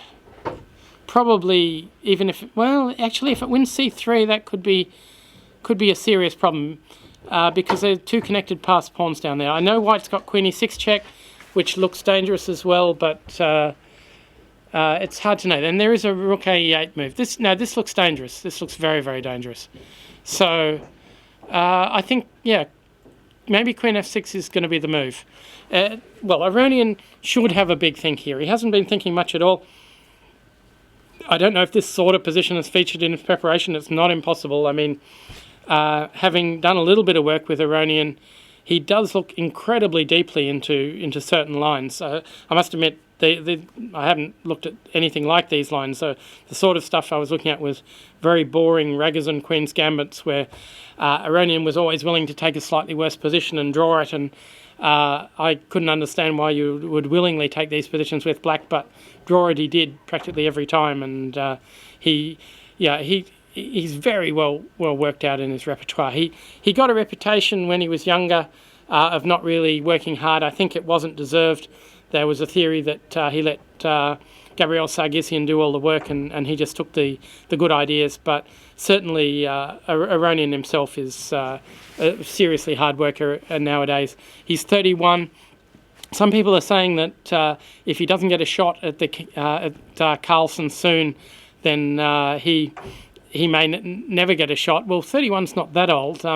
You have to say Kramnik and Topalov have kept a very good level to 35 and even longer. But, well, as a result of this tournament, Aronian's moved to within 50 points of Carlsen. Now, that may not sound like much, but it was only about 18 months ago, after Carlsen had lost to Caruana in Sao Paulo, and he'd blundered a piece against Aronian, that had Aronian won that game, he would have been almost equal with Carlsen on rating. After that event, Carlsen just streaked away. He started winning almost everything. He won that tournament in Sao Paulo after a tiebreaker ahead of Caruana. He wins almost everything he played. He even managed, I think, to gain a couple of points from the World Championship match, which was a pretty good effort. And so to now be chasing Carlsen's incredible 27, 60, 70 ratings is good. But okay, if Aronian wins this game, he'll already be over the 28-30 mark. He's already established a personal record for himself, and he's at least chasing. There'll be a very interesting matchup. Queen h4 was played with, again, not that much thought by Aronian. What's his idea after g3? Because let's just go to analysis mode. So g3. I can't take on e4. I'm sure I can't take on e4. So what can I do? Queen h3? Maybe. Maybe just stay active with queen h3. It's not impossible. So now if you take on f5, I presume we're just going to take back with the rook. Queen g2. And d5 is hanging. So we can swap queens, take on d5. Only black can be better because that crazy bishop on a2. So this doesn't look bad either. Absolutely not bad. So queen h4, well, if the speed with which Aronian is playing is any indication, and he's confident, he's leaving Dominguez at the board for most of the game. Dominguez, is he down below half an hour now for the remaining moves? We're at move 22, so still 18 moves to go for the time control. Long way to go. And, yeah, it's very difficult, actually. This after g3, queen h3, to be honest, this feels like a Marshall Gambit, which means that, well, one player will be very much at home, and that'll be Aronian. Dominguez has played the Spanish against Aronian many times and always avoided that Marshall Gambit. But now, somehow, Aronian's got the attacking position he wants, and, yeah, I just don't see an idea after g3, queen h3. But that f-file is opening up. d5 is going to be weak. No, it's super dangerous. So g3, queen h3. You might even have knight e5 first. I don't know. Probably not. I don't know. g3, knight e5, queen g2. I'm not sure. I think queen g4. Or queen h5 perhaps. This is scary. Yeah, this is dangerous indeed. Rook e3, well, you're going to get hit everywhere. Bishop c5 or f4 or something like that. No, this doesn't look healthy. Not healthy at all. So, somehow, well, nothing's working. I wouldn't like to be wide in this position. So Aronian, well, maybe uncatchable after today. And if he wins today's round, then he can play very freely with white against Van Welly in the next round without worrying. So, oops, excuse me. We'll go to the Karyakin game. And just one move there played. After 12 minutes thought by Karyakin, he played knight e4 as expected. So he wants to come back to d6. And that is very sensible. Now, white still hasn't got e4, he still hasn't got c4. It's usually a bad sign in one of these lines. So he can't go knight f4 because after queen c4, black's got the squares. So what can he do? Knight e3 looks logical.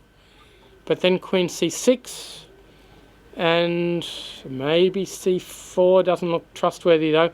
In a worst case, we can take on d2 and play bishop b4, and the pawn center doesn't mean much. So it's not easy for Giri. Giri's clock, it was pretty good last time I looked. Yeah, he's got an hour and 7 up against 48 minutes. So Karyakin's used a bit more time, but I think Karyakin's quite comfortable. I don't see a single player with the black pieces this round who's really in any sort of bother. The nearest is Naiditch. If we go to Naiditch's game against Caruana, then no, he played b6 as expected, and well, knight f3. If you have to do that, bishop b7, e4, and now knight b4. So a few moves ago, white was giving up a pawn on e5 to get rid of the black squared bishop. Now it's Naiditch giving up a pawn, but maybe he's not really giving up a pawn, because if you take on b4, let's go to analysis, take, I'm not sure, but it looks like queen c5 check may get the pawn back almost immediately. Take, knight take, and that pawn on d3 is a terrible handicap. I don't really see what he can do here. Let's see. Rook d1, rook d8. You can't play d4 because e4 is hanging. And there is that b2 pawn in some positions as well. That's a bit of a problem. So, no, well, if you can't take, you can take once on b4, but again, do you really want to give away the dark squares and the c5 square?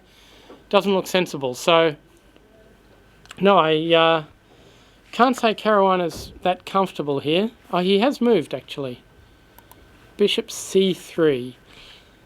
So you can't take on d3 because we swap bishops and just take that knight. We could swap on c3 and then take on d3 unless our knight's getting trapped. Now maybe this is Caruana's idea. Bishop takes bishop, pawn takes on c3, knight takes d3. Is that knight trapped? If it is, it's going to be tricky to win it because e4 is hanging.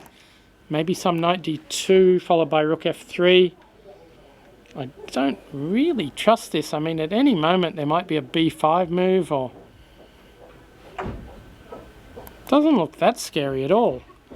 I think black can get away with this, in which case you have to take with the queen, and then if we want, we can pull our knight back to c6, which should be absolutely fine. I just can't see white getting an attack on those dark squares, but maybe you don't need to take. Maybe some rook d8 move. Looks very sensible. Rook, which rook?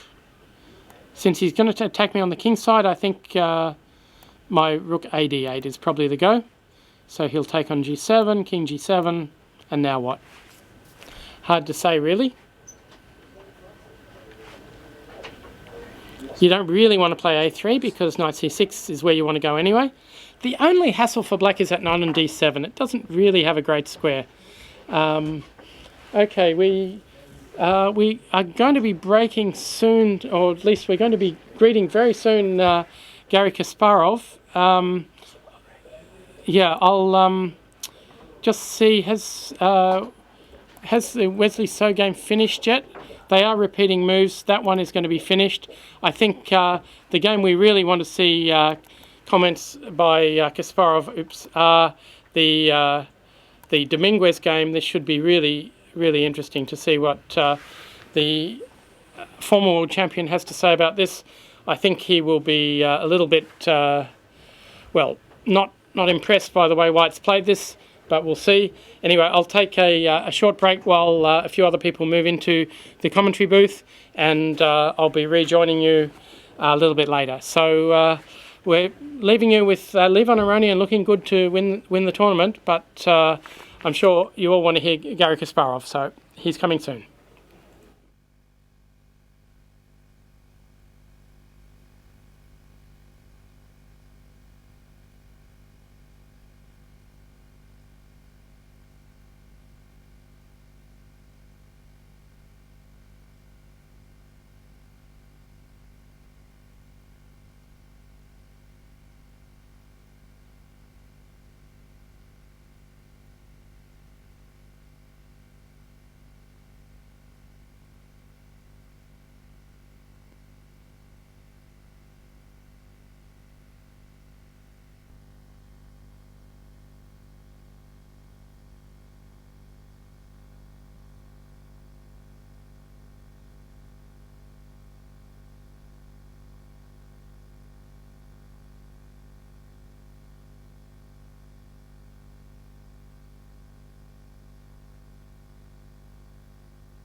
Good afternoon, everybody. We're here with two special guests. One guest you will recognize immediately. It's Garry Kasparov, the former world champion, and the other guest you'll probably recognize as well. It's Jeroen van den Berg, the tournament director of the Tata Steel Chess Tournament. We had a slight delay. We had hoped to be on air sooner, but there was a press conference. There were some other films being shot, and as for the press conference, this was not broadcast live, but it will be put on the website later. So if you want to have a look at that one too, no problem, it will be posted on the website later.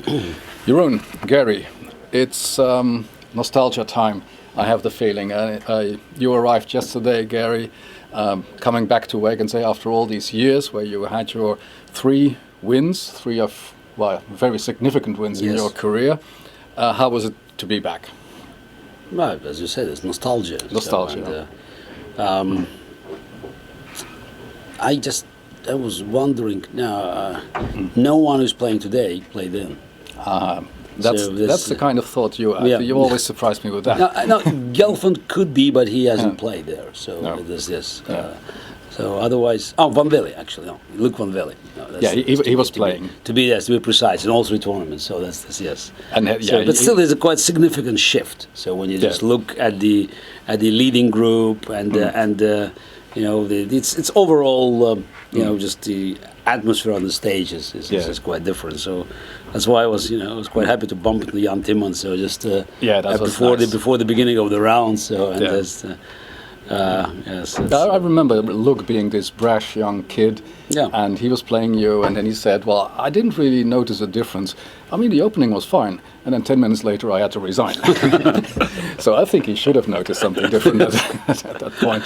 Jeroen, for you, this also was a very special tournament, the 1999 tournament, because it was some sort of your introduction as a tournament. You were growing to be a tournament director. Yeah, no, I already told it to Garry yesterday when we met for the first time after so many years. For me, it's also nostalgia because in 1999 when Garry played here for the first time, I helped him during the tournament, but then I was still a press officer. But the year later I became director, and I think actually Garry helped me to be a director in this tournament. So.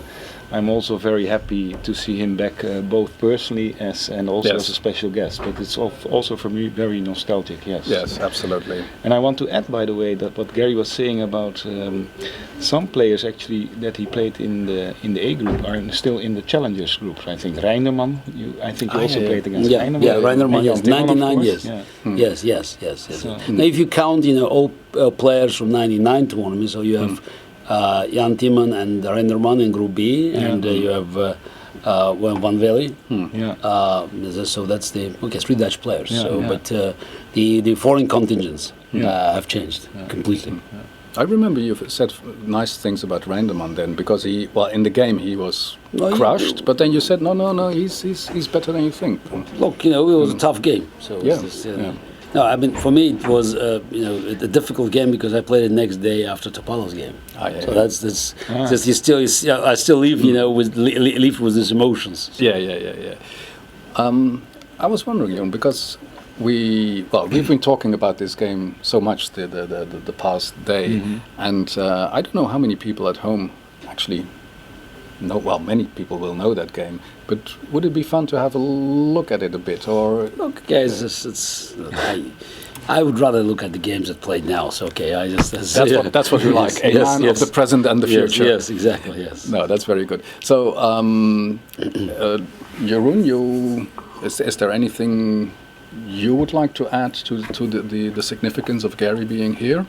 Well, of course, as a director, I'm very proud and happy that Garry is here to be back after so many years. He won three tournaments in a row. The only person ever to win 3 in a row here. And I think somebody else said it in the 60s. Yeah, am I wrong? Okay, they were not probably as the tournaments were not as strong, but still, I'm afraid so. that I was not the only one. But maybe somebody won 3, but I'm just making. But not in a row. Because Vichy won, I think, 4 or 5. Yes, but there was no one, as far as I remember, there's no one who won I it think 3. Vichy is still record holder with 5 wins, but I think now Aronian, if he wins, is getting close. I think it will be his 4th win, so there will be a serious rival for Vichy in the future, I think. Yeah. But okay, I leave you now for the contents of the games. Once again, I'm very happy that Gary is here, and I wish the spectators much wisdom. Thank you for coming. Okay, thank you. See you later. So Gary, then we turn to the games, and well, not surprisingly, you selected the game between Dominguez and Aronian. You had a quick look in the hall. So what is your impression at the moment? No, I think definitely black is better. Aronian played very creatively, so it's this. There was pawn sacrificed, and Dominguez eventually returned the pawn, but. Now, white has 2 bishops. I mean, that's it. Under normal circumstances, that could be an advantage. But if white bishop was not on a2 but on g2, then it would be easy to evaluate the position in white's favor. But now his bishop is on b1, a2, and it's not easy to bring this bishop back because if white goes on bishop b1, then I think black can play even probably even before. You want to show anything of the position? Yeah, maybe. Again, I think white should do something with this bishop. So the bishop is just, it's if he stays there, then just black will dominate. Because black knight now is about to move. So it can go to e5. Sorry, no, that's just this. This is. It can go to e5 and then threatening knight f3, or it can go to c5. So that's also just having a nice opportunity. So that's why probably bishop b1 would be the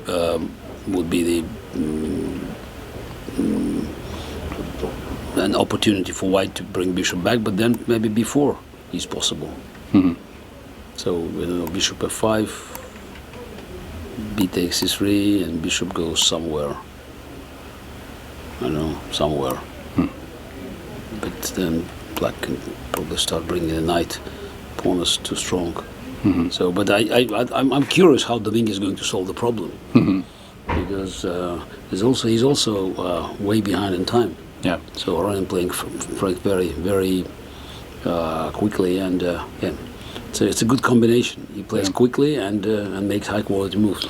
Yeah, his play has been very fresh, as someone put it in this tournament. He looks relaxed, inspired. Well, you've often mentioned this, that his problem is the psychological side in tough events. Is it that much difference the tension in a tournament like this, or a candidates tournament? No, the main difference is again is this. Let's say you can say the value of each game. So there's the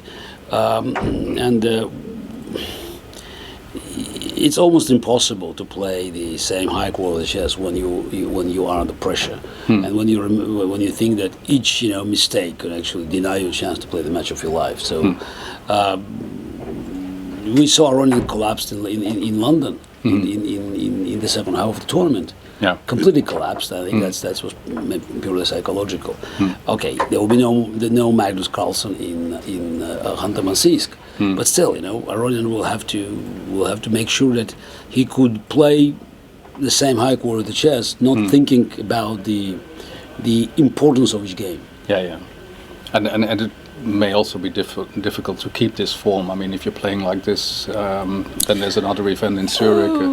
Yes, it's also it's also the number of games he has to play. But again, for me, it's the greatest challenge. The Aronian's challenge would be to manage to find a way of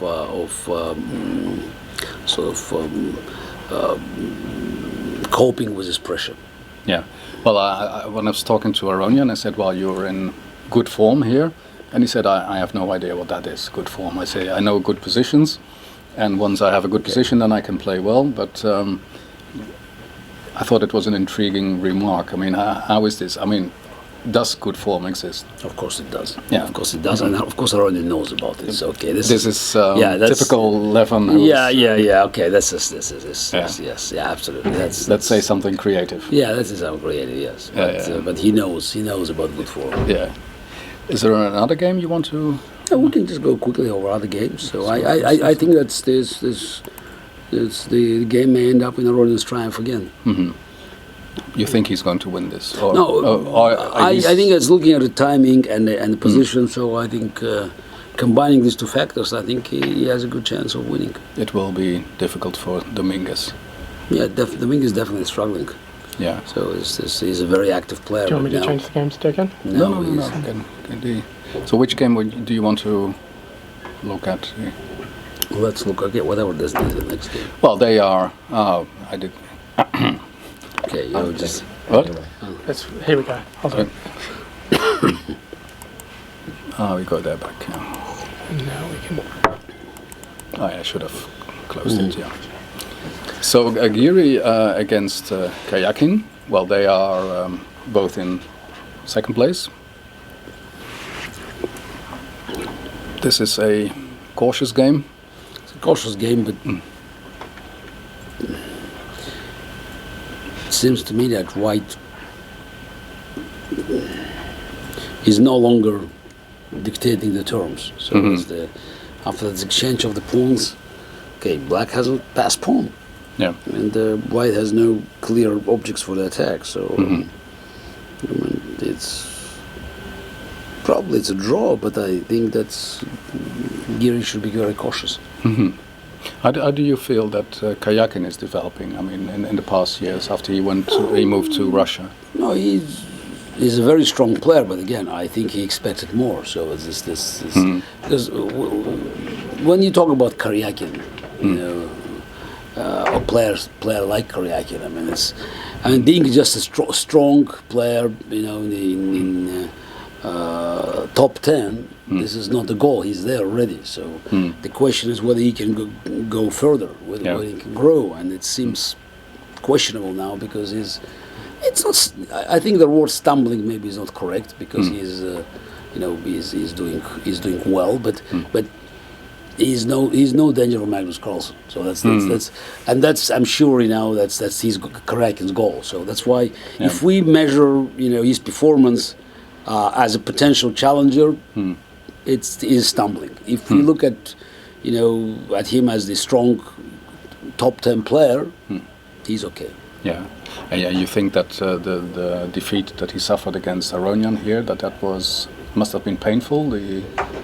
Look, he definitely wanted to do better. So that's he was still probably at that time having in mind, just his chances of winning the tournament. So the defeat was painful, and Aronian played well. Yeah. Well, this is the big question at the moment. I mean, who is going to challenge Magnus Carlsen? I mean, it maybe not immediately, but in the coming years. Who are the people you think we should watch? I mean, who are the ones who have what is needed? Now, as for candidates in Khanty-Mansiysk, so I would be surprised if the winner is not named Aronian or Kramnik. Again, I will not be terribly surprised. So because things can happen, but still, I think those two are, my view, are sort of the between them. They clear the favorites. And for others, I mean, they would have to have the tournament of their lives, or exactly. So which could be a signal for Magnus if any of them. Let's say if Karyakin or I assume Caruana, because I doubt very much an Anand will play. So he can't come back in anymore. Now that Anand's announced he'll play, there'll be 7 players if Fishy drops out. No. Yeah. So it's Caruana has no chance now. Why? Because they're not going to put a player in at the last minute. Why? I mean, this is FIDE rules.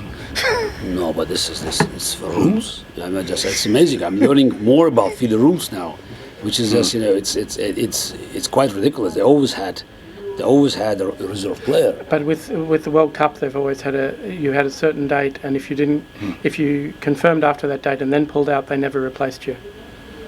So Anand basically killed Caruana's chances by dragging his feet.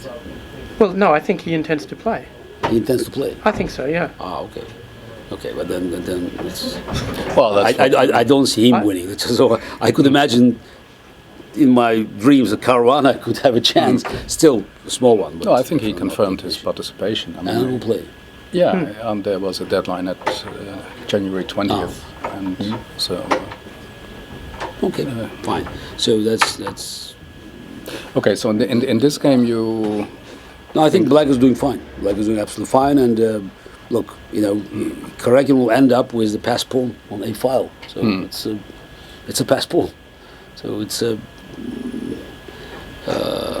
quite a solid position, but I think Black has nothing to worry about. So I would. Okay. I think maybe Giri would refrain from taking on b5. Maybe he'll just do something like queen C2? queen c2 or queen a2. Yeah. Yes, queen a2. So that's probably. Well, talking about Caruana that you mentioned, there's. I was a bit surprised he moved his knight on d2, not on e3.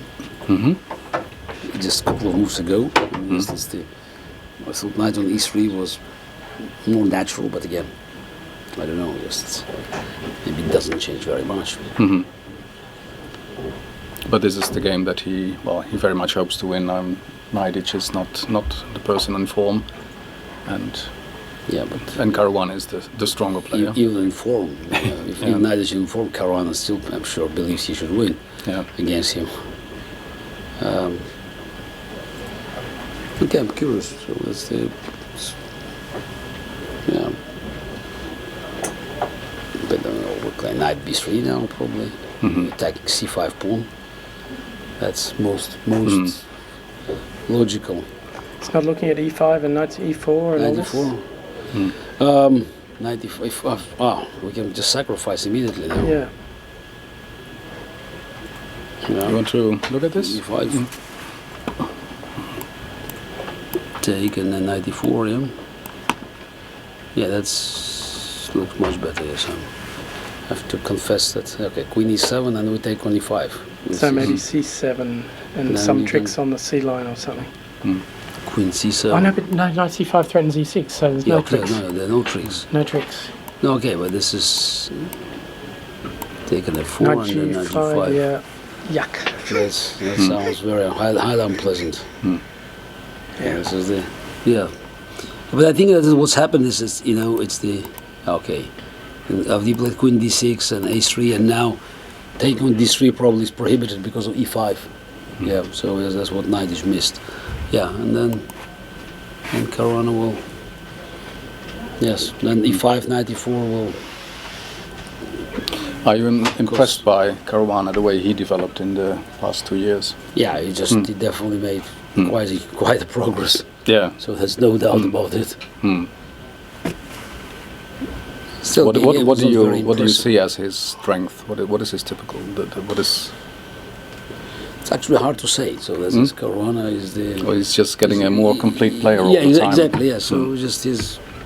By the way, he played knight b3. I'm Caruana. You think like him? Complete player. Complete player. Yes. I think e5 was the right move. Yes. If it works, but maybe it there's some doesn't. line. I can't see a problem, but I'm curious actually because e5 looks very strong. yeah, you play it if you can. Yeah, for sure. Yeah. You want to look at it again, or? What, e5? I don't know. This. E5 was very natural. So, and then but okay, he played knight b3. He still thinks he can win. Actually, Giri took on b5. He just didn't follow no advice.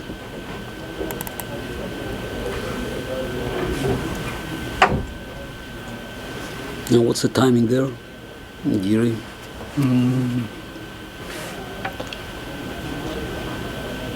Not much different. 47 to 35. c4. Giri found a way to simplify the position. And draw.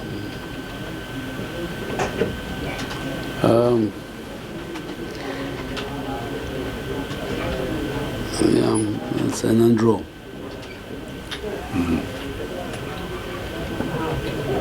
Can you imagine that Valkyrie, he's playing relatively solidly. I mean, he doesn't want to lose here. Is it understandable that he chooses that strategy? Just to... You in the press conference you said, well, it's not very adventurous. That's true. Yeah. Is that a problem, or it's only a problem if you do it all the time? Exactly. It depends very much. What are your ambitions and what are your long-term goals. So if you want to secure a decent result in this tournament, that's fine. Otherwise, it's a bit odd. But you can imagine that it could be part of a next step. Right? Or you think it doesn't look too much like the young Kasparov? Yeah? No. No. It's not just young Kasparov. Oh, no. Sorry. Well, okay, so what else happening there? So Let me see. actually, Dominguez played Bishop B1, Rook E3.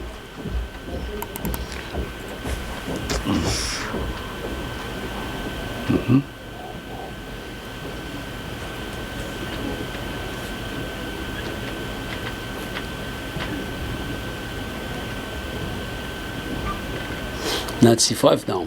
He's going to take on b4, I guess. Knight B3. Rook Probably. a2. Knight take D2, Bishop G5. You want to No, show we don't it, get past Gary? pawns, yeah. Now Yeah, we maybe. talk about this one and CB4. Not b3. And now if he takes on A1, then BC5, Bishop D4, and maybe even C6. c6, yeah. Yeah, just keeping these two pass pawns. Scary. Okay, pawns up, yes. Pass. But black can probably play Knight B3 here. After Rook A2, Knight takes Take, D2, take. Bishop G5. Still, maybe it's not that clear.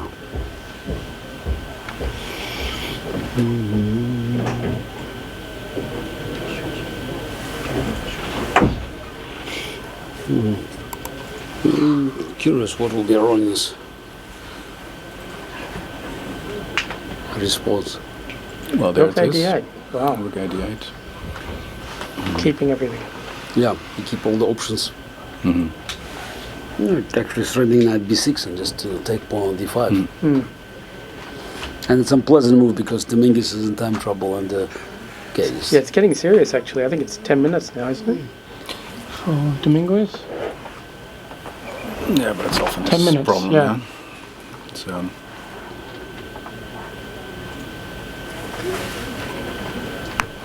maybe we should have a look at Hikaru Nakamura. Yeah, definitely is. This game is Typical rapport game.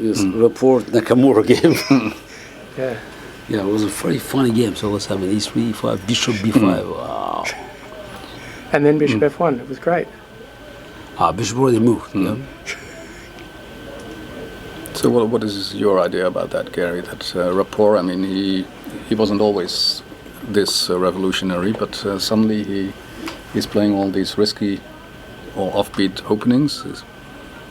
Is that a wise decision if you are? You mean this is a risky opening? No. But I mean, he's looking for something original all the time.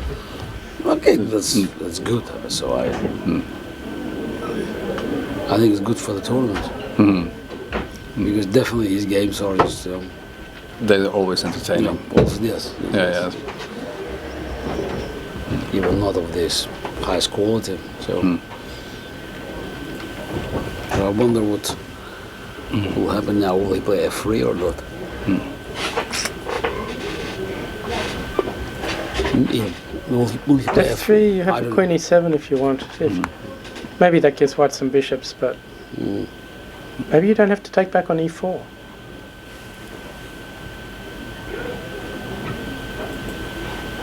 Yeah, Queen e7 after f3.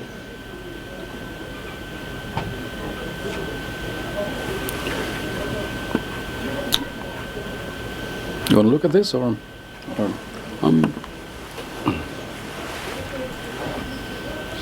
Maybe white White can try to play a4. Yeah, you mean with f3? You mean? No, yeah. without it. Without So it. maybe I don't know Yeah. if the pawn on d5, a4, b4. Yeah, I'm worried about d4 knight so e2. too. So, all right, let's take this guy. See what happens. What? Take on d5 and see. Bishop b6. We're not better here. Maybe not. Take e4. h4. Maybe I could have taken with g knight. Just. Bishop. Oh no, we haven't got bishop No. e7. Really? Actually, he's got some play here. But white is better here. Yeah. So Yeah. So we have to start with knight b6. But then knight. as you say. Yep. Have to go to g6.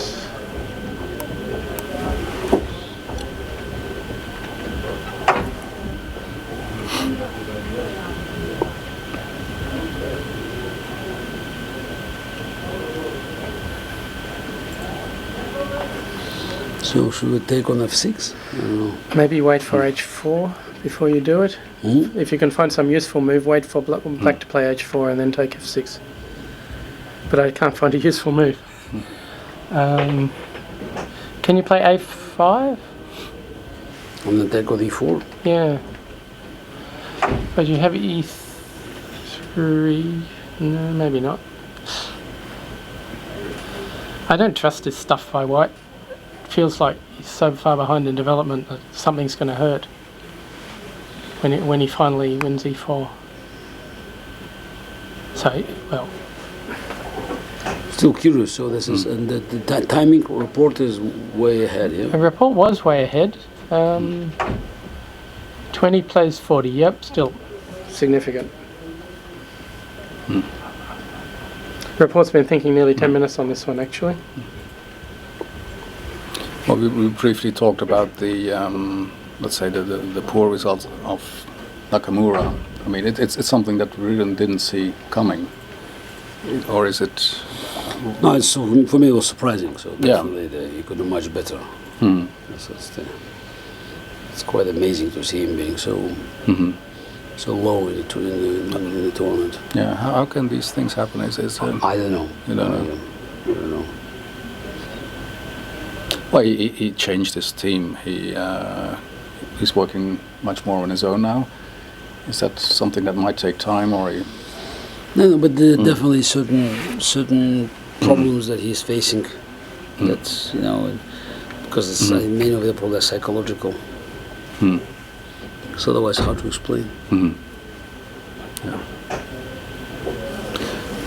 Okay. Is there another game you want to look at, Gary? We can go back to our running game, which is most exciting. Okay. Yeah, the man of the tournament. That's clear. You can go now knight b6 probably. What lines are you looking at? Here, knight b6. Yeah.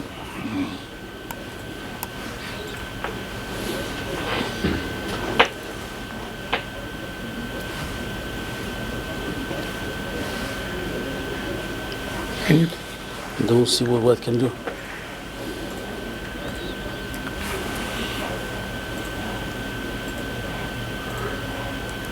So I want to move my rook away from a1, but you just play b3 anyway. But If I go to a normal square. to couldn't take on d5 first. Yeah, but then I can... Oh, yeah. Depends where I play, but...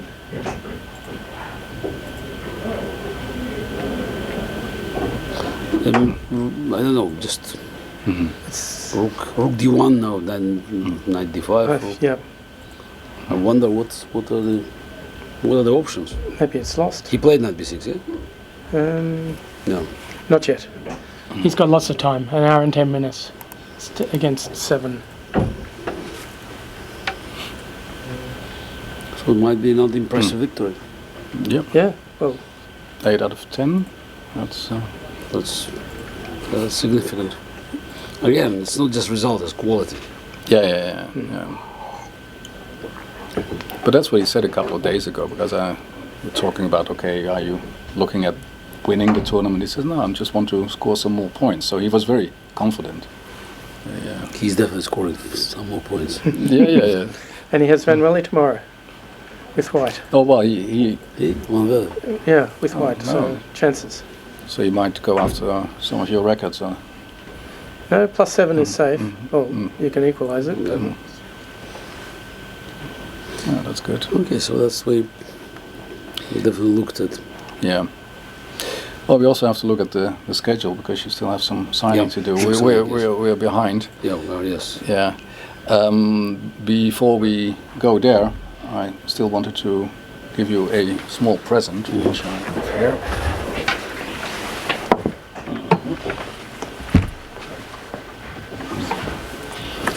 It's, well, Gary, this is the new issue of New in Chess. And the good news is that we also have it on the iPad now. Okay.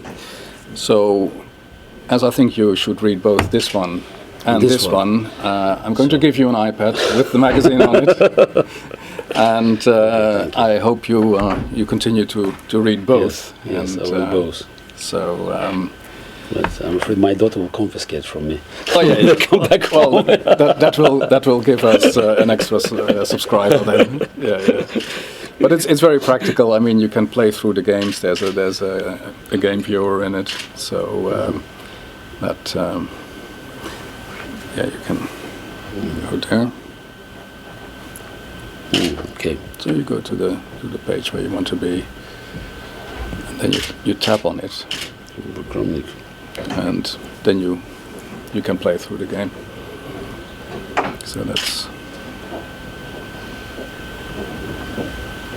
Well, you can, for instance, if you take this position, then, okay, well, wait, then it goes there, and you can play through it. So, I mean, it's not a great help for you, because you can play through your head. Yes, but I'm out of professional chess, but still, it's thank you.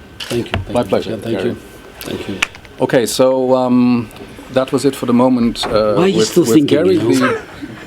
Knight d6 looks so good. yeah, I can't see any move. Yeah, just that's goes, well along with Rook A8, which was probably a very, very strong move. No, I can't see anything better than Rook AC1 and Bishop E1 and then Bishop Rook E6 and take the knight and Bishop E1, but B3 and you can't win. You show this? have Rook E4, but Yes. it's pretty horrible. Yeah, come on. Yeah, I know. Pawn now. Exactly. Or just Knight B6, yes. This is what we discussed. So and the white position collapses. Maybe he wants Dominguez to look at this position a little bit longer. He can think for 10 minutes and Maybe enjoy. another options might be Knight E5. yeah, but he would have played that earlier. I mean, it was a strong move even before Rook E3. So if he really wanted E5 for the knight, No, but I don't think E5 was right square for the knight. yeah, B6 is so strong because white has to move. A4 can be very weak in some of these lines too. So No, Knight B6 Yeah. is good. yeah, you can't defend D5. So And not on D5, you have other problems, with this with Yeah. Bishop on D2 now. So strange. yeah, could be a very, very good game actually. It's very well played, very creatively played by Aronian. Just again, it's if he wins the game, that will be okay. Caruana, no, sorry, Giri Karyakin, Dead draw. then draw. You want to look? Yeah. It's almost not worth the look. Okay, by the way, Rapport played A4 before 92. Oh, he did. Yes. Okay. So they're only up to move 14. There's going to be some fun later. You mean it was 1 minute for the rest of the moves? That's certainly slow, yeah. Good. You want to do some signing? Yeah, okay, it's time to go. Okay. Time to go. Thank Time you. to say goodbye. So we Thanks very much. still waiting for Ronin to deliver the final blow. Yep. Wait to get this. Okay. Okay, we'll take a short break, rearrange the deck chairs, and be back soon.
Welcome back to the penultimate round of the Tata Steel tournament in Vacanze, the Netherlands. You've just heard some very interesting words from Garry Kasparov. Perhaps the most interesting was immediately after he left the commentary when Aronian played h5 instead of knight b6, to which he exclaimed, "What is he doing?" or words to that effect. So no one really knows exactly why Aronian didn't play knight b6. It seemed extremely strong. But maybe it answers Kasparov's question about form and lack of it. Maybe Aronian was right, that you never can tell when you're in form or not. Certainly Nakamura, if he knew why he was out of form in this tournament, then he wouldn't be playing so many strange moves. And here Aronian has played a brilliant game up to now. h5 just loses the tempo because after rook d1 the d5 pawn survives. But he followed quite quickly with b3, bishop c1 aiming to go to a3, and now bishop g5. So I presume black is planning to take on c1 at some point, and then the b pawn will be strong, but it's nowhere near as convincing as it was before. Still, you'd have to back black. Oh, he played king h8 immediately. So why not h7 again? Maybe at some point Dominguez wants to go d6 now. In fact, maybe d6, bishop e3, and the c4 pawn is a little bit weak. At least Dominguez is alive. Actually, his clock is indicating that he's not alive. It's move 32, 8 moves to go for the time control, and he has 2:22 left on the clock. Now, he does get 30-second increments, but this is a really complex position, very hard to play. Aronian has just dipped under the hour mark. I think king h7 only took him, less than a minute, but really I would have thought he'd spent a little bit longer on that. He spent about 10 minutes on this h5 move, and, it looks suspicious, but we'll see. D6, maybe c4 is about the only hope, attacking that c4 pawn. If you can get that pawn, maybe he's still okay, but you'd have to say it's still pretty good for Aronian.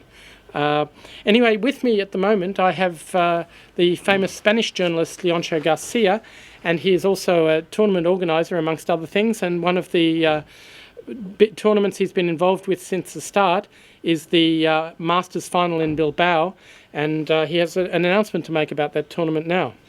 Hello, Ian. Sorry, thank you very much. Yes, I am the, let's say, spokesman of the Bilbao Masters Final.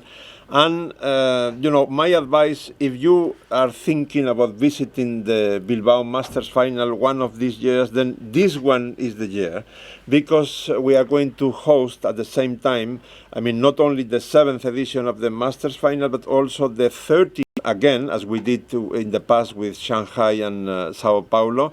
We are closing negotiations with 2 countries, one in America, one in Asia. And in a few weeks' time, we hope to close the negotiations, and then we will also close contracts with players. So far, both Carlsen and Anand have shown clear interest on playing in Bilbao. Aronian, of course, we count with him because he was the winner last year, and he's going to win this tournament, most likely. And we will invite Caruana as well as the winner of the Kings tournament in Bucharest last year. And the other 2 remaining places, we have to wait to see what is going on in Zurich next week and in the candidates. And then at the end of March, we will clarify everything. Do you think there will be any problem being only a couple of months before the World Championship match? Well, that's we think, according to Carlsen, if it is 2 months before, then it's enough for him. But we are, of course, very close to that limit. So let's see. Mm-hmm. Okay. And the European Club Cup has traditionally had the very best players in the world in various teams. Some of them will be used up in the Masters final, I guess. So some of the top teams will be a fraction weaker. There were some incredible teams last year. Yeah, and they didn't win. Yes, but anyway, for the amateurs, I think it's going to be a very big event anyway, because the European Club Cup, even so, is a very strong tournament indeed. Absolutely, and it's one of the rare chances for club teams who are champions of small countries to play against absolutely world-class teams. Some countries, of course, buy up top players as they do in football, but others send their local players and do their best. And besides of all that, you are a witness of how good is the Basque cuisine, right? It's not too bad, yeah, I must admit. And to be honest, the Guggenheim Museum in Bilbao is pretty sensational as well. So there's a few reasons to come to Bilbao. As a chess fan, whether you're playing in the Club Cup or not, but get your local team together if you live in Europe anyway, and it might be a lot of fun. So that sounds great news. Thanks a lot to you, Ian. I see that Lanier is now really suffering there with the clock. Absolutely. In fact, we've had a series of moves, but they haven't helped Dominguez. He played rook e2. This is exactly what Iranian wanted. The knight on c5 is just better than that. Bishop on e6, a4 is hanging. Dominguez played a5. He has less than a minute left on the clock. I mean, I guess he's basically just saving the pawn, but there are plenty of things that Black can do because he doesn't have to do anything really. He's got the perfect position. White has no threats. He can play. He could put his knight on d3, but I actually like keeping the pressure up on the bishop on e6. So rook f6 or rook d6 might be good, and that bishop is really struggling for squares. So you may just be able to win that pawn on e6. You might be able to go g6, king g7, king f6 and do it that way too. So play, and the only counterplay I can see is to play d6 and try and take on c4. So maybe rook d6 is the nice safe move, but gee, it's close to winning for Iranian. He just has to calm down really. He's way ahead on the clock. He's got to not be influenced by his opponent's time shortage, so take his time. It's move 35. The chances Dominguez are going to lose on time are very remote. Dominguez being a former world blitz champion, he knows how to play fast. He'll be hoping to hustle Iranian along, but gee, 5 good moves from here, and I think Dominguez will be resigning when they get to the time control. There's been one other incredibly eventful game, and it's the Nakamura game. As you can see, we left it with, after knight e2, wondering if Black should take on d5 or just build up pressure on d5 with knight b6, and Nakamura found something wonderful, which was knight takes d5, knight g3, and knight takes e3.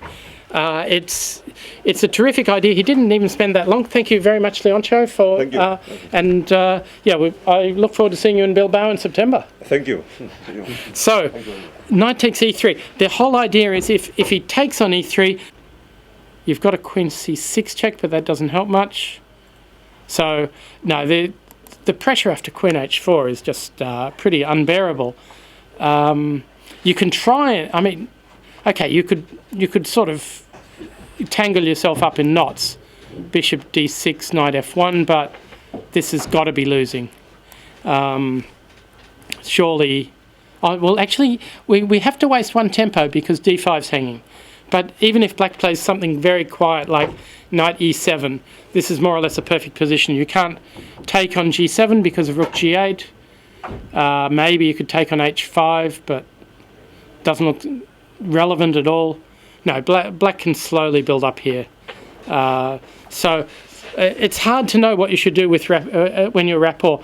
Actually, the clocks are a bit relevant here. Rapport has half an hour left, and Nakamura has under 10 minutes. So he spent quite a while setting this up. But he spent 12 minutes on b4 and another 5 on knight takes d5. But he knows what he wants to do. So this is really worrying. Oh, he's played queen e2. I mean, maybe it works tactically, but it looks so suspicious. So immediate reply by Nakamura. Knight takes c2. The king will move to d1. And now you actually have 2 pieces hanging here. You have your bishop on f5 and your knight on c2. So it's not so easy. If we decide to move our bishop, however, can you take this knight? Probably you can, because there's a pin along the e file, which does a bit of damage. But if after king takes c2, we play something very sensible like d5, then my guess is white has to sacrifice back on e4.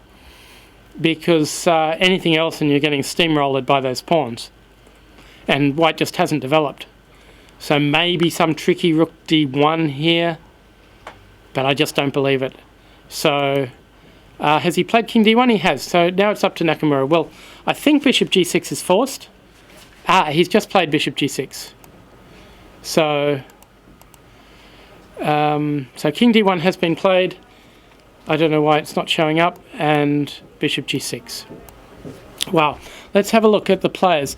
Rapport's looking like he's having fun here. I mean, he always seems to be having fun in this tournament, to be honest. He's obviously gone into this tournament with the strategy that one of his coaches is the great theoretician Lukács, so whatever Lukács says, he'll play something different. And he's managed to come up with something weird almost every day. Here, well, you can't imagine, but white's bishop on f1 has moved twice, to give you an idea of how strange this position is. That bishop was out on b5 and it came back to f1 again.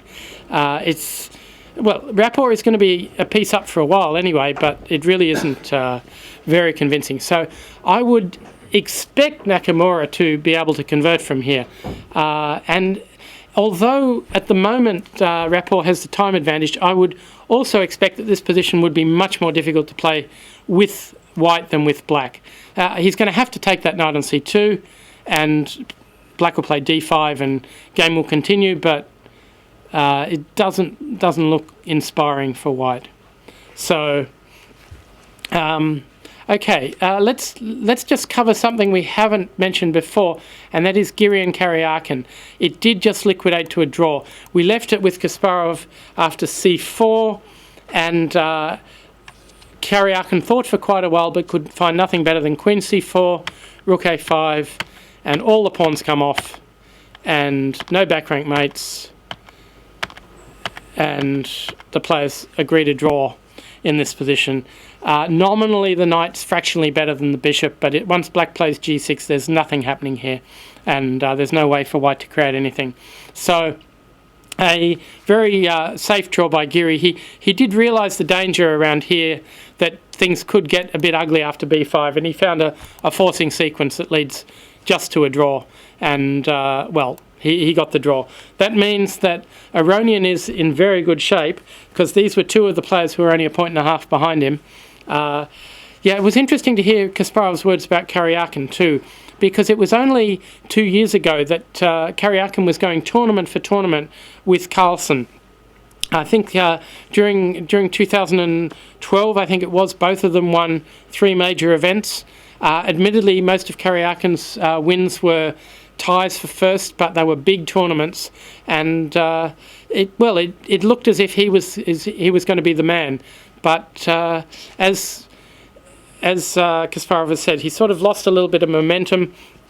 He's still a top 10 player, but somehow hasn't looked really dangerous in key tournaments. He's got his big chance in March, of course, at the Candidates Tournament.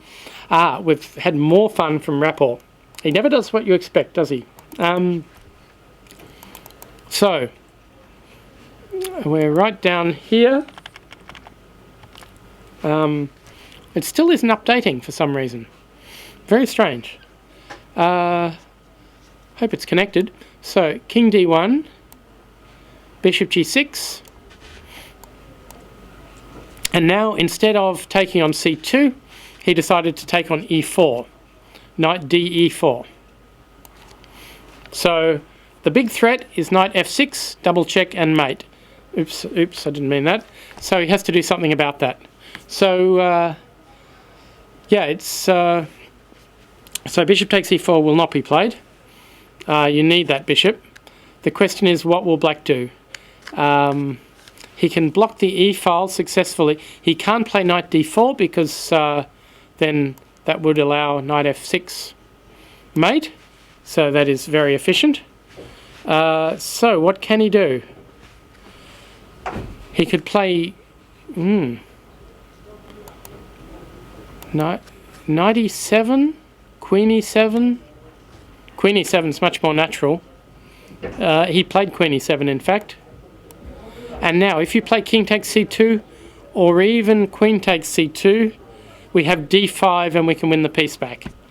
And I think I don't know. How happy about this will Nakamura be? Because after king takes d5, there's a move like rook e1. And black is also a bit undeveloped, and it's not inconceivable that white's king will turn out to be more safe. By the way, we should mention the clock times here because it really is a bit crazy. 20 minutes now for rapport, 10 for Nakamura. I think, yeah, this looks like absolutely the sort of thing that white should be going for. There's some chance he might finish a pawn down, but gee, he's going to have active bishops. So this looks great. So yeah, we still, for some reason this game isn't updating. I'm not sure why. Okay, we did leave Van Welly Gelfand a long time ago. It's not really for first place, this one. Where we left it, black. Okay, white had just played Queen e2, leaving open. This one's updating anyway. Leaving open both chances of castling both sides. Black played bishop h6, knight b3, queen d6. So, well, white decided to go kingside. And here Gelfand makes a curious decision. You'd expect him to go rook g8. He might be a little bit worried about his h-pawn, but most players wouldn't be. If he plays rook g8, it's rather unlikely that white's going to go take and take on h7. It just looks bizarre. At worst, we go to h8, and then the h-file is a real problem. So this isn't going to happen. Instead, Gelfand played knight e5. He's going for this tiny advantage of a pair of bishops, but Van Welly won't give him those bishops. He played knight d4. So at some point, we might get an opposite coloured bishop's position here. So knight e6 now. I guess Van Welly might have been a little bit worried about e takes d3 with some strange endgame where black will get a pass pawn on d2. Doesn't look terribly dangerous, to be honest. Knight e6 we could also just take with the f-pawn and try to build that chain, but that looks like it's going to be roughly equal. So it depends. I mean, if Van Welly's still trying for an advantage, then bishop takes e4 is the way to go. And certainly he's got a bit more time. So bishop d5 played almost immediately by Gelfand, and let's see. He checked on g4, which doesn't, after 10 minutes, which doesn't look very rational because e6 is happening anyway. Bishop takes, queen takes, rook fd1. So normally these positions will be slightly better for black, who can play f5 at some point and then bishop g7, or the bishop's actually not bad with this sort of pawn structure. The danger for black here is his king's not 100% safe. So there's always potential when the queens stay on the board that the black king can get into trouble. So rook hg8, which looks a little bit funny, at least a bit late. Queen h3, bishop f4. So I guess he's planning to reposition somewhere else, maybe b6 or somewhere like that, but it's a funny plan. g3, h5. Okay. So black will try to play h4 at some point, and when the queen takes it, he'll try to get an attack down the h-file, but okay, let's give you some idea. If white wastes time with something silly, a4, although you're not even threatening knight b5, h4, queen takes. I wouldn't be surprised if we can do something like this. Maybe I will be surprised. Queen f3. Okay, so these pretty combinations aren't working. So maybe black will have to prepare things a little bit more. But certainly knight e2, so we can take on d1 here, and then we have a classic two rooks position, but again it's a question of king safety, and I just have this feeling that black may not have enough time to guard everything. And here, because f7 is hanging, black doesn't really have time to go rook d2, and therefore probably white's doing fine with a pawn and for two and a queen for two rooks. So bishop d2. This is classic blocking strategy. I've seen ideas like this in Spanish lines. So he's trying to just block that d-file for as long as possible and hopefully generate something on the king side while it's happening. So queen h4, which is one way of stopping h4. Queen e5. Knight has to move. Knight d4. and now what? Well, first question is bishop back to h6. White doesn't seem to have come too badly out of this, except his queen on h4 is a little bit strangely placed. So there might be a rook g4 move at some point. Still, if White could move his knight to a good square, now knight f3 doesn't look very inspiring, but knight b5 might be interesting one day. Then the queen can swing across. But at the moment there's rook g4 all the time.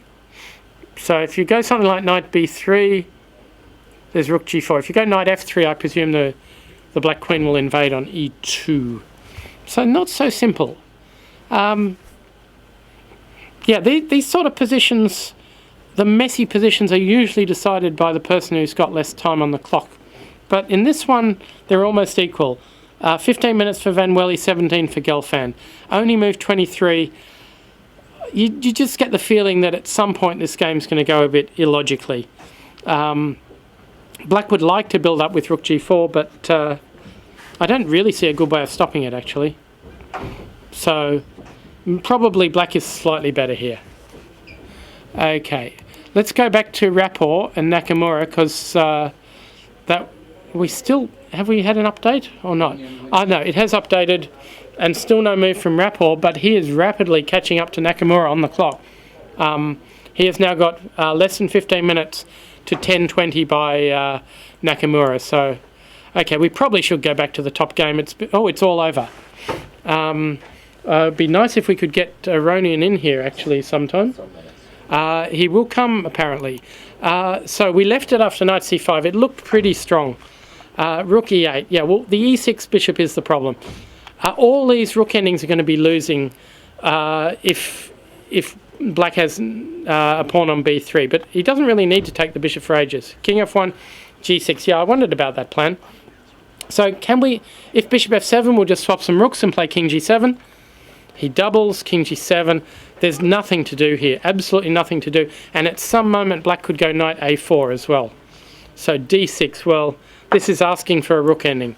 That is really desperate. Take, take, take, take.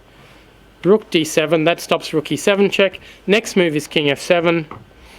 And what can he do? You can't really go back and try to take anything because of take, take, check, and then b2. So that's all over. He tried rook e8, but gee, he's not even close. You can't play a pawn ending with rook e3 because of the protected passed pawn.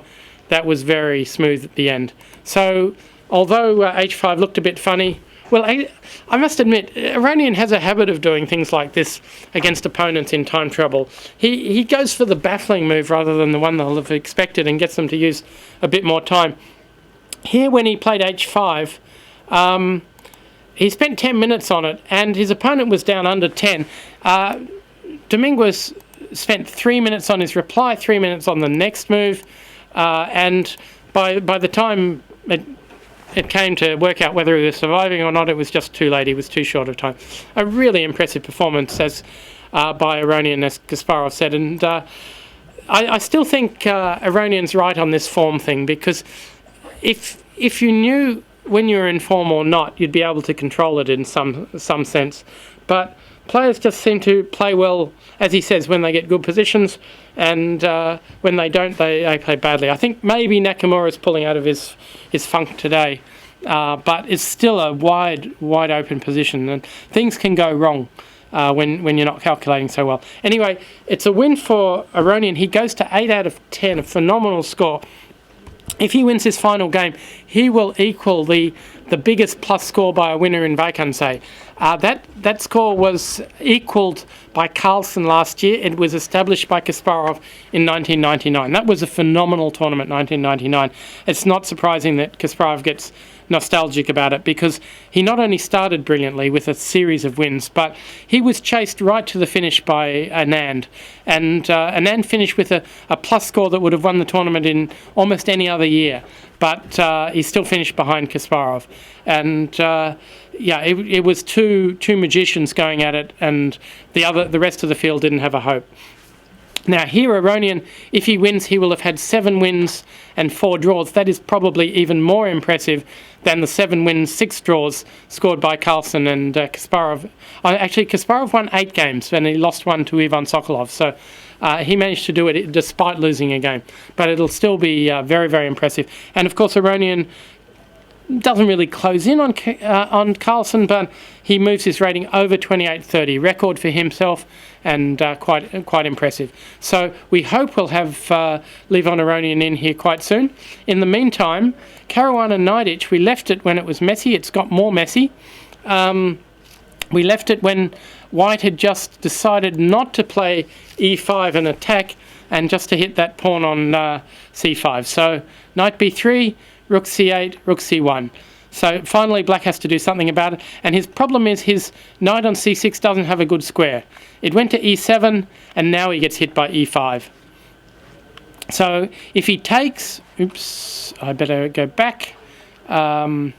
So if he takes on e5, after pawn takes, White will have this big knight g5 move, hitting e6. So pawn takes, and black has to be very careful about the e6 square. So let's say queen b6, and probably knight g5 looks nasty. Lots of attacking chances here. So you don't really want to swap rooks, but you maybe knight d5 hangs on. But it looks, well, even something simple. Queen e1 perhaps. Oh no, there's c4 check. This is not clear. Sorry, so take, queen b6. Maybe White has to be a bit more careful. Can he improve by taking on e5 with the knight? He probably can. And that's the reason it wasn't played. Knight takes, and now bishop takes bishop. And when you move your rook, pawn takes knight. So the tactics all work. So he had to play queen b6 immediately. He's still got this c4 check trick, but now we have time to take on f6, rook takes and king h1. And the structure has improved dramatically in White's favour. The e6 pawn is quite weak. Black has a d5 square for a knight. He occupied it immediately, but that's about all he's got. So unless he can push White off the board somehow with c4, well, he played c4, but it gives away the d4 square. I don't trust it. But I guess if you leave White alone, he's going to play rook f e1, and e6 is going to be very, very weak. He played c4. What's his clock time like? Naiditsch has got more time than Caruana. Gee, he's got nearly half an hour as against 2.5 minutes. But his position looks suspect. Knight d4. He's got activity, but if he doesn't convert that into something good soon, well, he's trying. Knight c5. So he's thinking about jumping in on e4, d3. So if we take on c4 here, let's see. Presumably, what happens? Oh, bishop a6 is good. Okay, so rook takes c4 is met by bishop a6. That's not what we want. So rook c2, very calm, allowing knight d3, and then b3. It's certainly destabilizing black. If he can't keep that knight on d3, then knight d3 was really not a great move. So let's see. b3, what can he do? It's really hard to know. Knight. Has he got any tricks at all? Is he going to sack twice on f4? And try to take on g2 and use that long diagonal? Looks a bit desperate, but it's not completely stupid. I mean, you can't really go backwards here. You could... No, that looks more than stupid. It's only got one trick, rook takes c3, but the knight's not so great. And anyway, I'll leave Naiditsch to think about this, because at the opposite end of the tournament table is Levon Aronian, and he's going to be joining me. So congratulations. Thank you. Another tournament win. Very, very impressive. Take a seat. Just go a little bit more to the left, yeah? Okay. Should I? Yeah, you're in the middle, please. Yeah. Okay, so... Do you want some water? Yes, thanks. Yeah, okay. So, well, it looked easy. Was it easy? I've worked before the game, so it paid off. Right, yeah, it looked like by your clock time that you'd seen some similar positions, and because the computer around about the move, say 16, was giving nearly half a pawn advantage to White around here, but it didn't seem like White had any plan. He just had a pair of bishops and nothing to do. Well, that's what distinguishes strong players from not very strong players. Understanding that what computer gives is not exactly the truth. Oh, I thought you were comparing you to Houdini. So yeah, I certainly, yeah, we suddenly realised after this there's nothing to do. There's, I mean, is there an equalising plan here for White? Because it doesn't look like it. I was thinking that he has to. It's necessary for White to put the queen on h3, And after f5? and then to try to play some, I don't know, c3 or something like that. But queen has to be on h3. Yeah, kind of. Because? I don't know the reason, but I had this feeling, you know, Uh-huh. just to be able to have f4 in different positions. And to have some, at least, restraining of the black centre sometime, I guess. Yeah. But it still looks like you're the person doing stuff. I was actually, yes, it feels comfortable for black. I was actually honestly speaking, I didn't really check this so much before the game. How long ago did you look at it, or? Some time ago, so I couldn't really remember exactly. But during the game, I felt that this knight d4 feels very natural. And here, my thought was that White has to play a4 for sure. He really needs to play a4 in order to winning so many games without dropping a couple of points. Well, it's not over yet, but of Yes. course it's quite impressive. And Thank you very once much. again, congratulations. Thanks. And already your fourth victory here in Wijkensee, huh? I'm trying to catch up with Vichy. Yeah, I understand. Yeah. Okay. Notice they keep track of these things, don't they? Yeah. Yeah. Well, you can also go for Kasparov's record of 3 in a row. Could be useful. Yes. Would have been even better if you'd got a few more points last year. Then life would have been easier. Okay, so here. Here I really thought that I'm slightly better. And Bishop b3 is just a mistake, I guess, yeah? Because it Yeah, lets you it play seemed e4. really weird. So you were expecting c3, or? I mean, I was anyway going to play e4. Yes. I mean, that was my intention. Right, and he asks for it with a tempo. Well, I mean, here, presumably, he can make his position not terrible with queen h3. And I thought about queen h3. 95?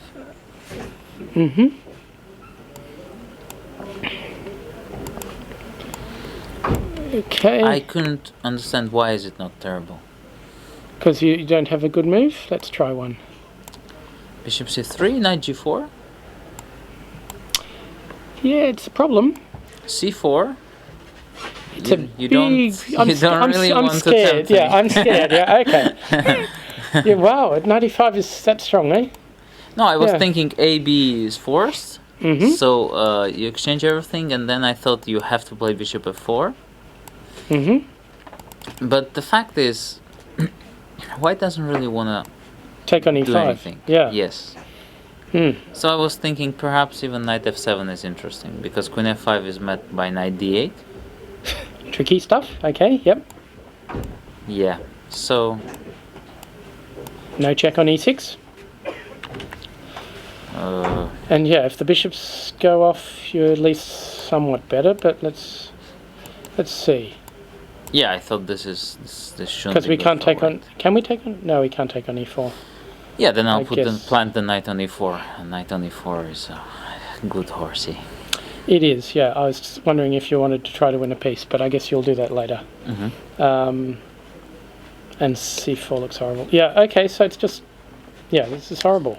I mean, I thought that I thought the queen h3 is the only move. I thought that this is Lenier's intention, and then I thought I need to think. I mean, e4 feels like the move you should play, so that's why I didn't really consider an alternative.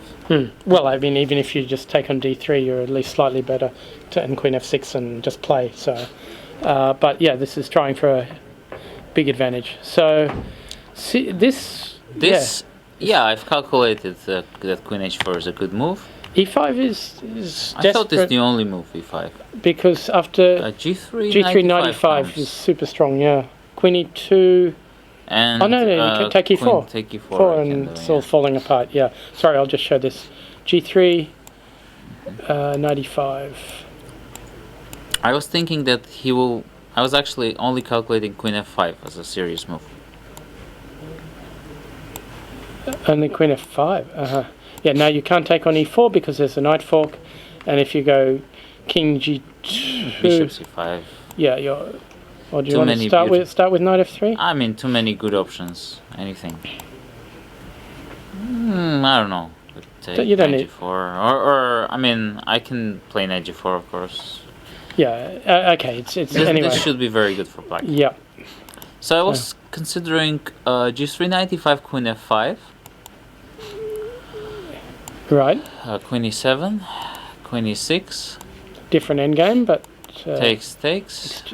Knight F3, King G2, Knight D2, and this is not so simple. Rook A D1. Now I was thinking if Bishop B4, perhaps F4. And try to get the pawns working. Yep. Although it's probably losing for white, but I thought this is a hope. Because you can't play C3 because of No, you actually E7. can. Rook F7. Can you? That's also good. Ah. Right. And black's just This is maybe the simplest. Yeah. There are 'Cause many options. The B pawn will run. Yeah. No, but after E7, Rook F7, I saw Rook E3. I didn't like this so much. B4. Oh, Rook F3 coming. Yeah, some Rook F3 or some weird things like this. I wasn't sure during the game, but maybe I'm still winning. B3, yeah. Yeah. Hmm. So probably good. Yes. So okay. So he played E5. Which I thought is the only move. Yeah, so if you take with the knight, what do you Queen worry? Queen G3. G3, and you think it's not Still much? slightly better for black, but Okay, nothing serious. so bishop takes is more fun. Yeah, because I thought G3, Queen G4, and it should be losing for black from distance. You're losing for white. Yeah. For white. Yeah. Sorry. Yeah, well, the bishop is so horrible on A2, isn't it? I don't see any trick that gets it out. Well, you have to go G3, don't you? Yes. So you have to take here. This. And I was actually thinking that he'll play Rook D1. D1, yeah. B1. Bishop E4. Mm-hmm. I wanted to keep the options of Okay. the knight jumps. B6 maybe.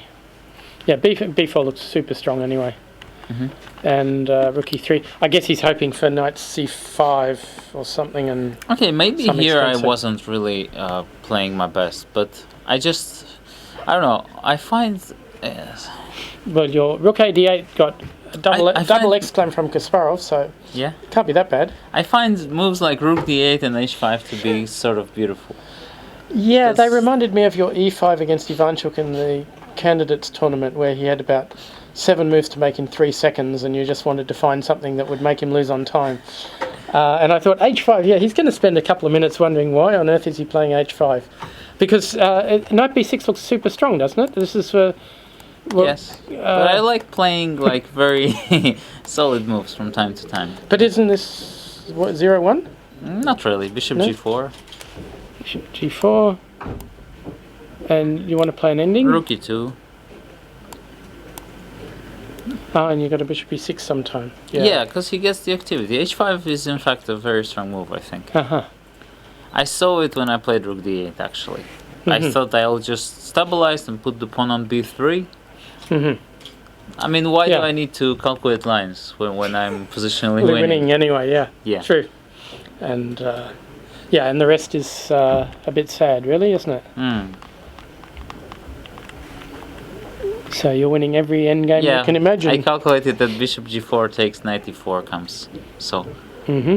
So, So I'll that's- show this. yeah, King G7, Bishop takes G4. Truly tricky. So you're going to but not too tricky. Yeah. Yeah, I take on E2, E2, and then and then knight E4 knight comes. E4.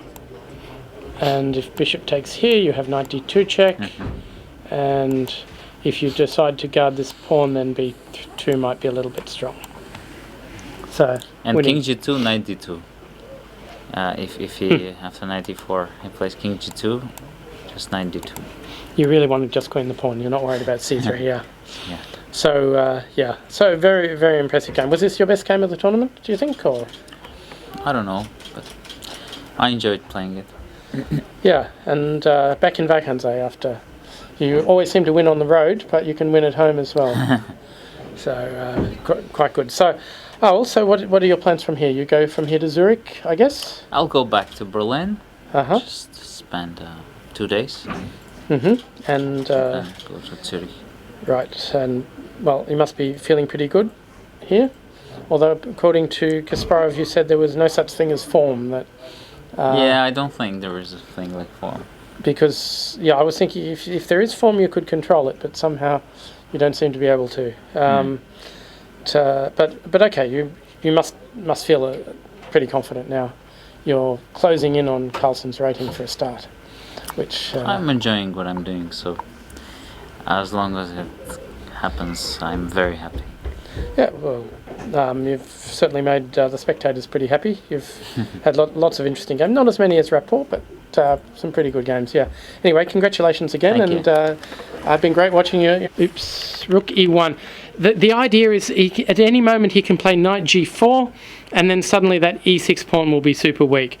Although you've got to be careful about Knight D3 by Black actually.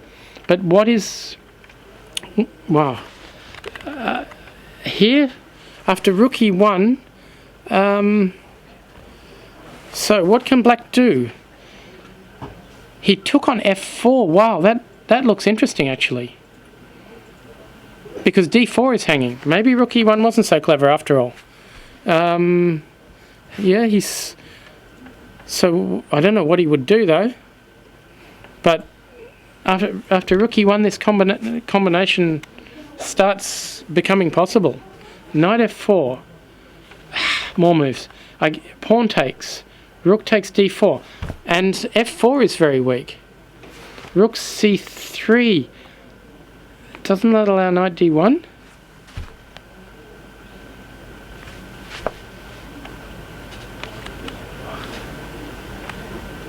Maybe he doesn't have a choice. Maybe F4 is just so weak.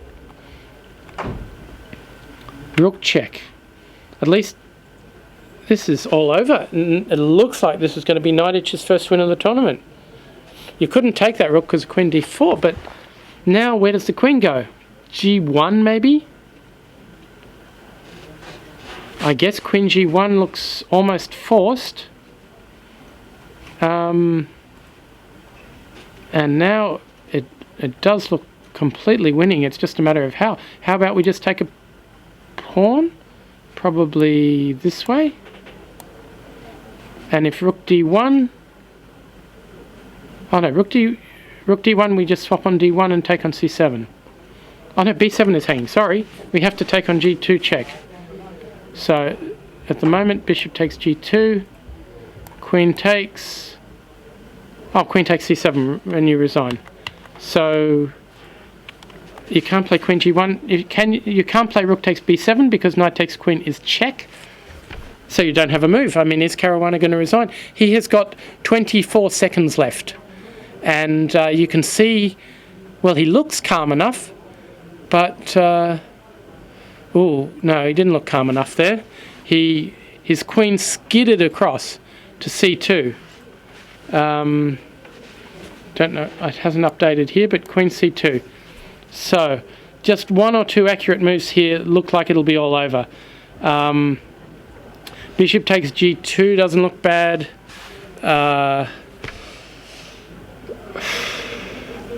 So, let's see. What can he do? D1 is no, D1 is not hanging because then the C7 rook will be hanging. So the only problem is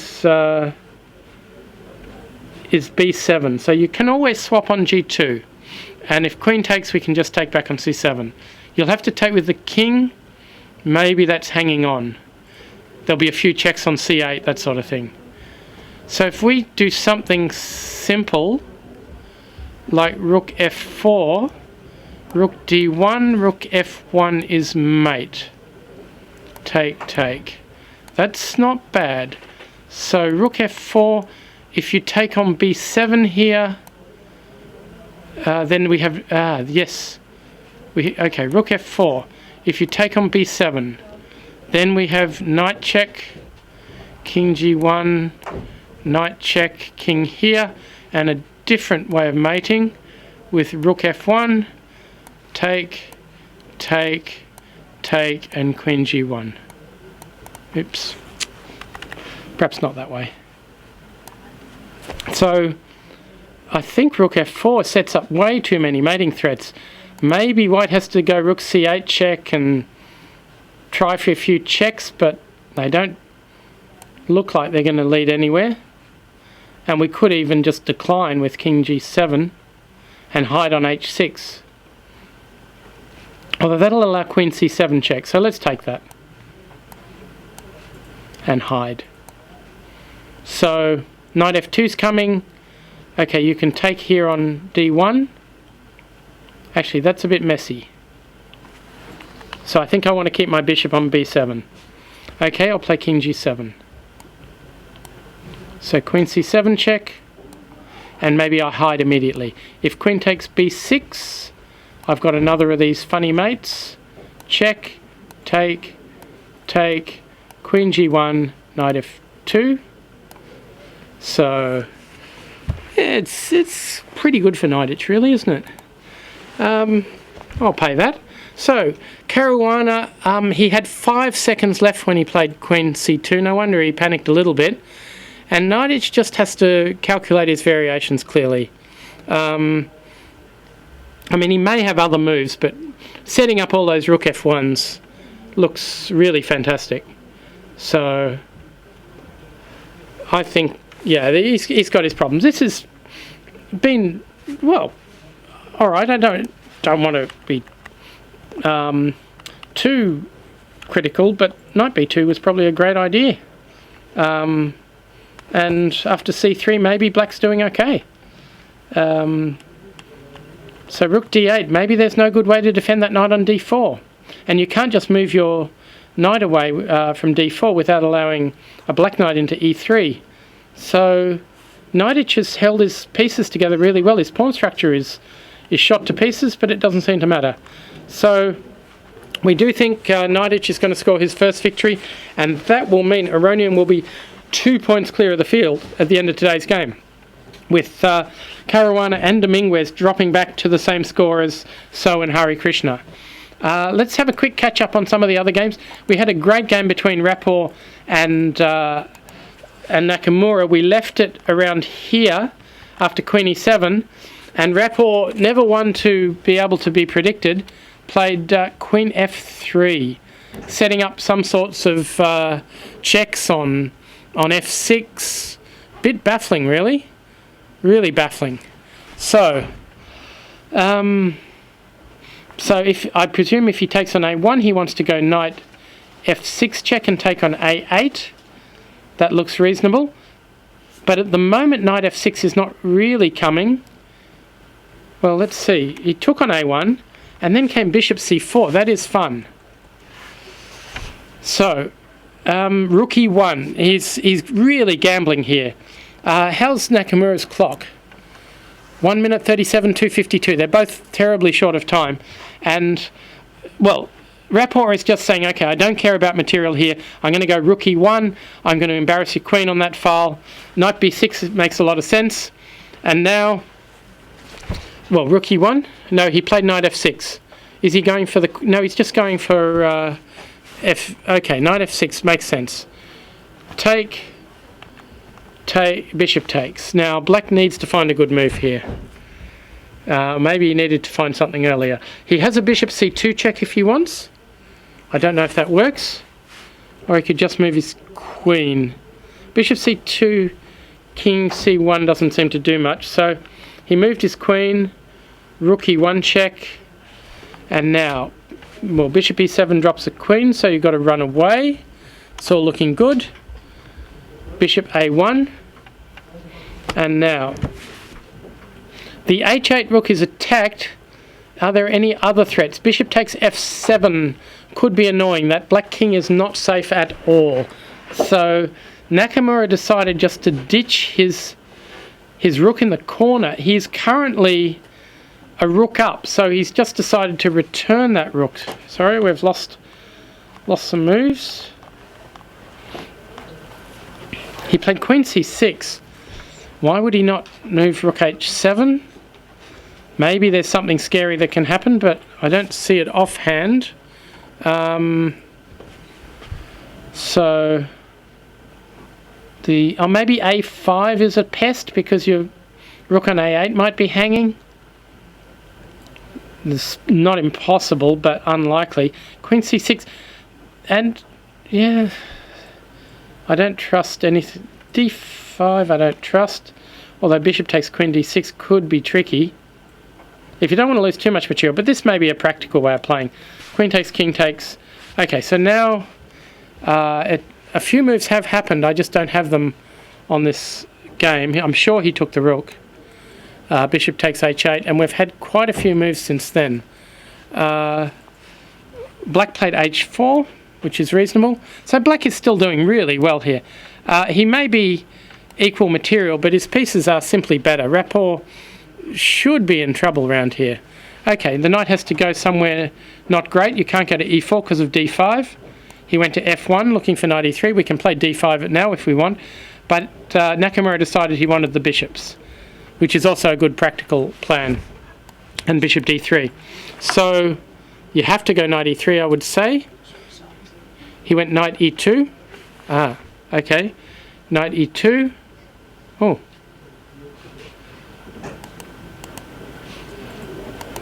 I wish we could catch up here a bit. So our system is acting up a lot here.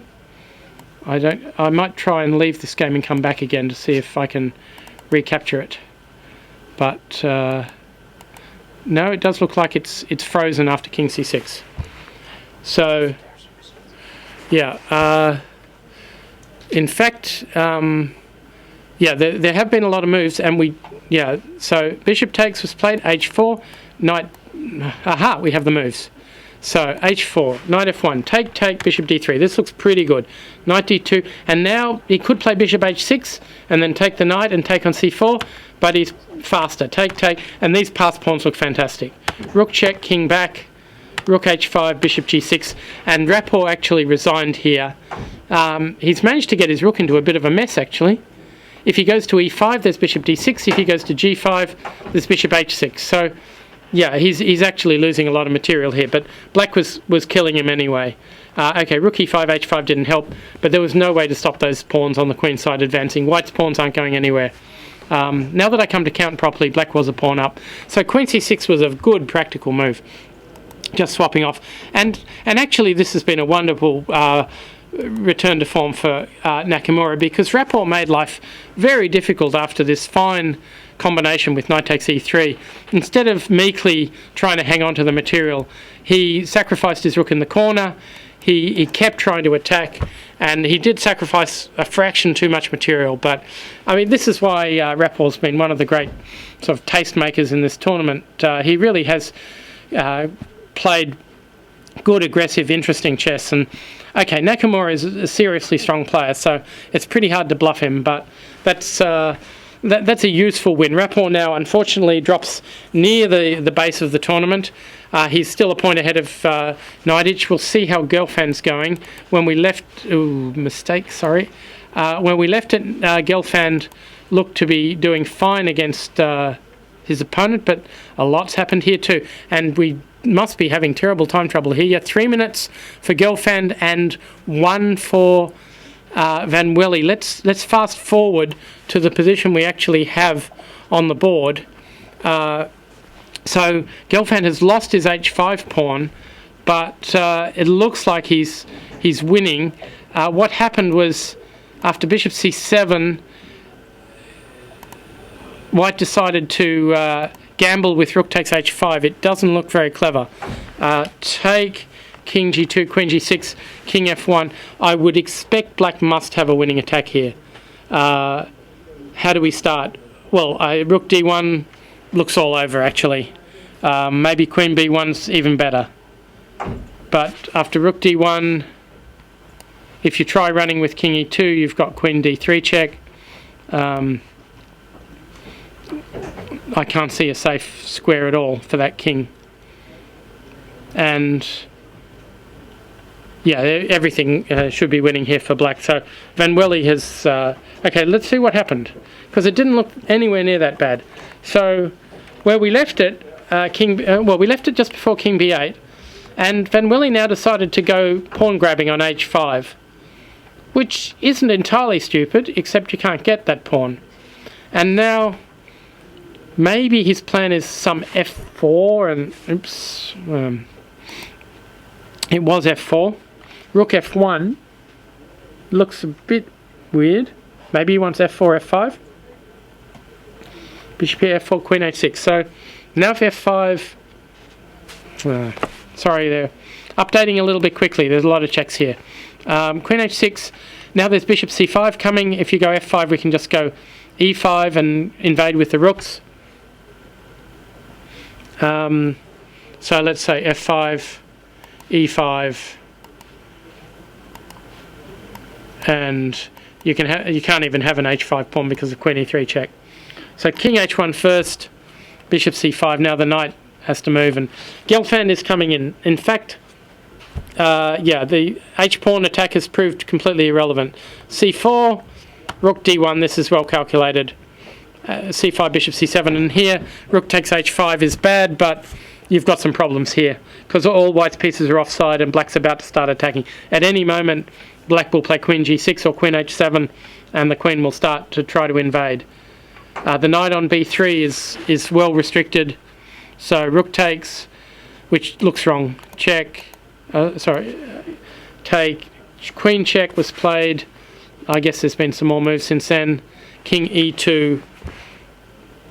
In a worst case, we can take stuff, but I guess we don't need to. He did take stuff. Maybe queen... Yeah, that's pretty good, isn't it? The only danger is the king running to f3 and to g4, which is why I would have liked to have my queens somewhere around on the white squares. But queen takes b2 check. Okay, you have to run. You have to play king f3 here. No choice at all. So after king f3, how do we mate? Rook check looks obvious, but then king g4. And when, let's see, f5, king g5? Maybe f5. And we have a bishop d8 check. And that may not be mate, but it might be mate. So yeah, it can run, but it can't hide.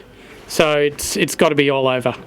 I think Van Wely will probably resign around here, since he has no escape at all with the king. So the two tail-enders won today. Gelfand and Nightedge, both playing with black, have both won. Now Gelfand has at least moved up from second last to equal with Rapport, and he could be a bit of an annoying opponent tomorrow for Hari Krishna. So, okay, Caruana won't be feeling too good. He finally got up to world number 3 status, and that'll probably drop him just below Vladimir Kramnik.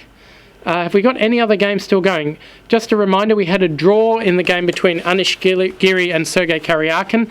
We had a draw in the game between Pentala Hari Krishna and Wesley So. That was the first game to finish. We had a very convincing win by Levon Aronian that we saw recently against Lenier Dominguez. And we had a win by tailender Arkady Nightedge, finally showing something against Fabiano Caruana. In fact, very creative game by Nightedge. I think that's the sort of game he wanted to play 2 days ago in Eindhoven, and in fact just got smashed. But putting your pieces on weird squares can sometimes yield results. So Hikaru Nakamura has beaten Richard Rapport, and we have Van Wely running but not hiding here. I mean, after f5, you can't very well take on f5. If you try running up with the king, queen g7, and we have more or less the same mate, I think after f5, Gelfand will probably resign. It's move 39. How much time has he got? Maybe he's got enough time to resign. No, he's still playing. King h4, I think, was played. Bishop d8.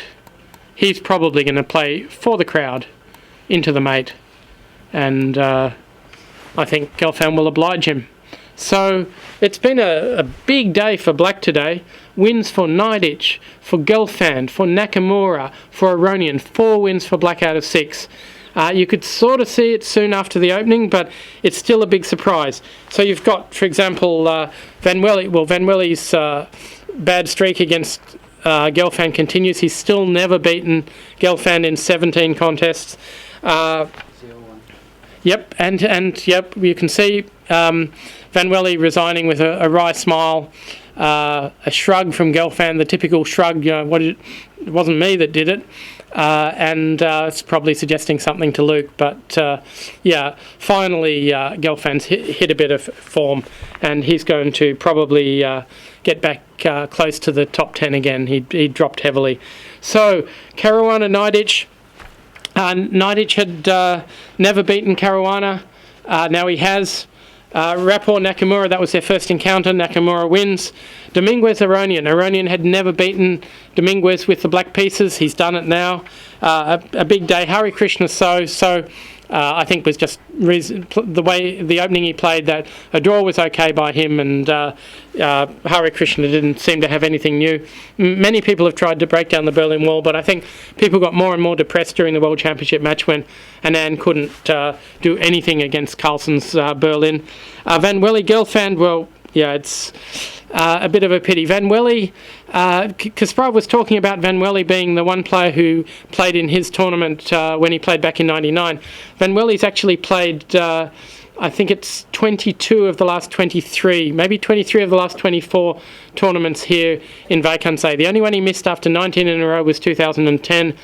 He's pretty close, I think, to breaking John van der Wiel's record. Probably a few more years, but of course he's going to have to stay up in the elite, and it's pretty tough. He's certainly still one of the top Dutch players, but he's dropped to world number 77, and yeah, you can see his game's got a little bit more random.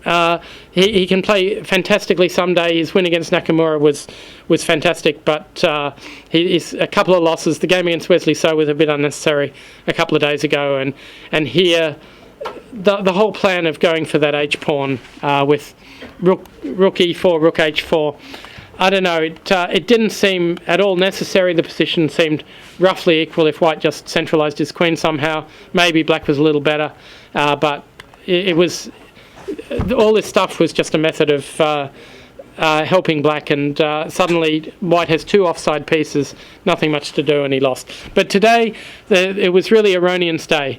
Levon Aronian has won his 4th Tata Steel Chess tournament, his 2nd in 3 years, and he's done it in absolutely dominant style. 8 out of 10. He will have white against Van Welly tomorrow.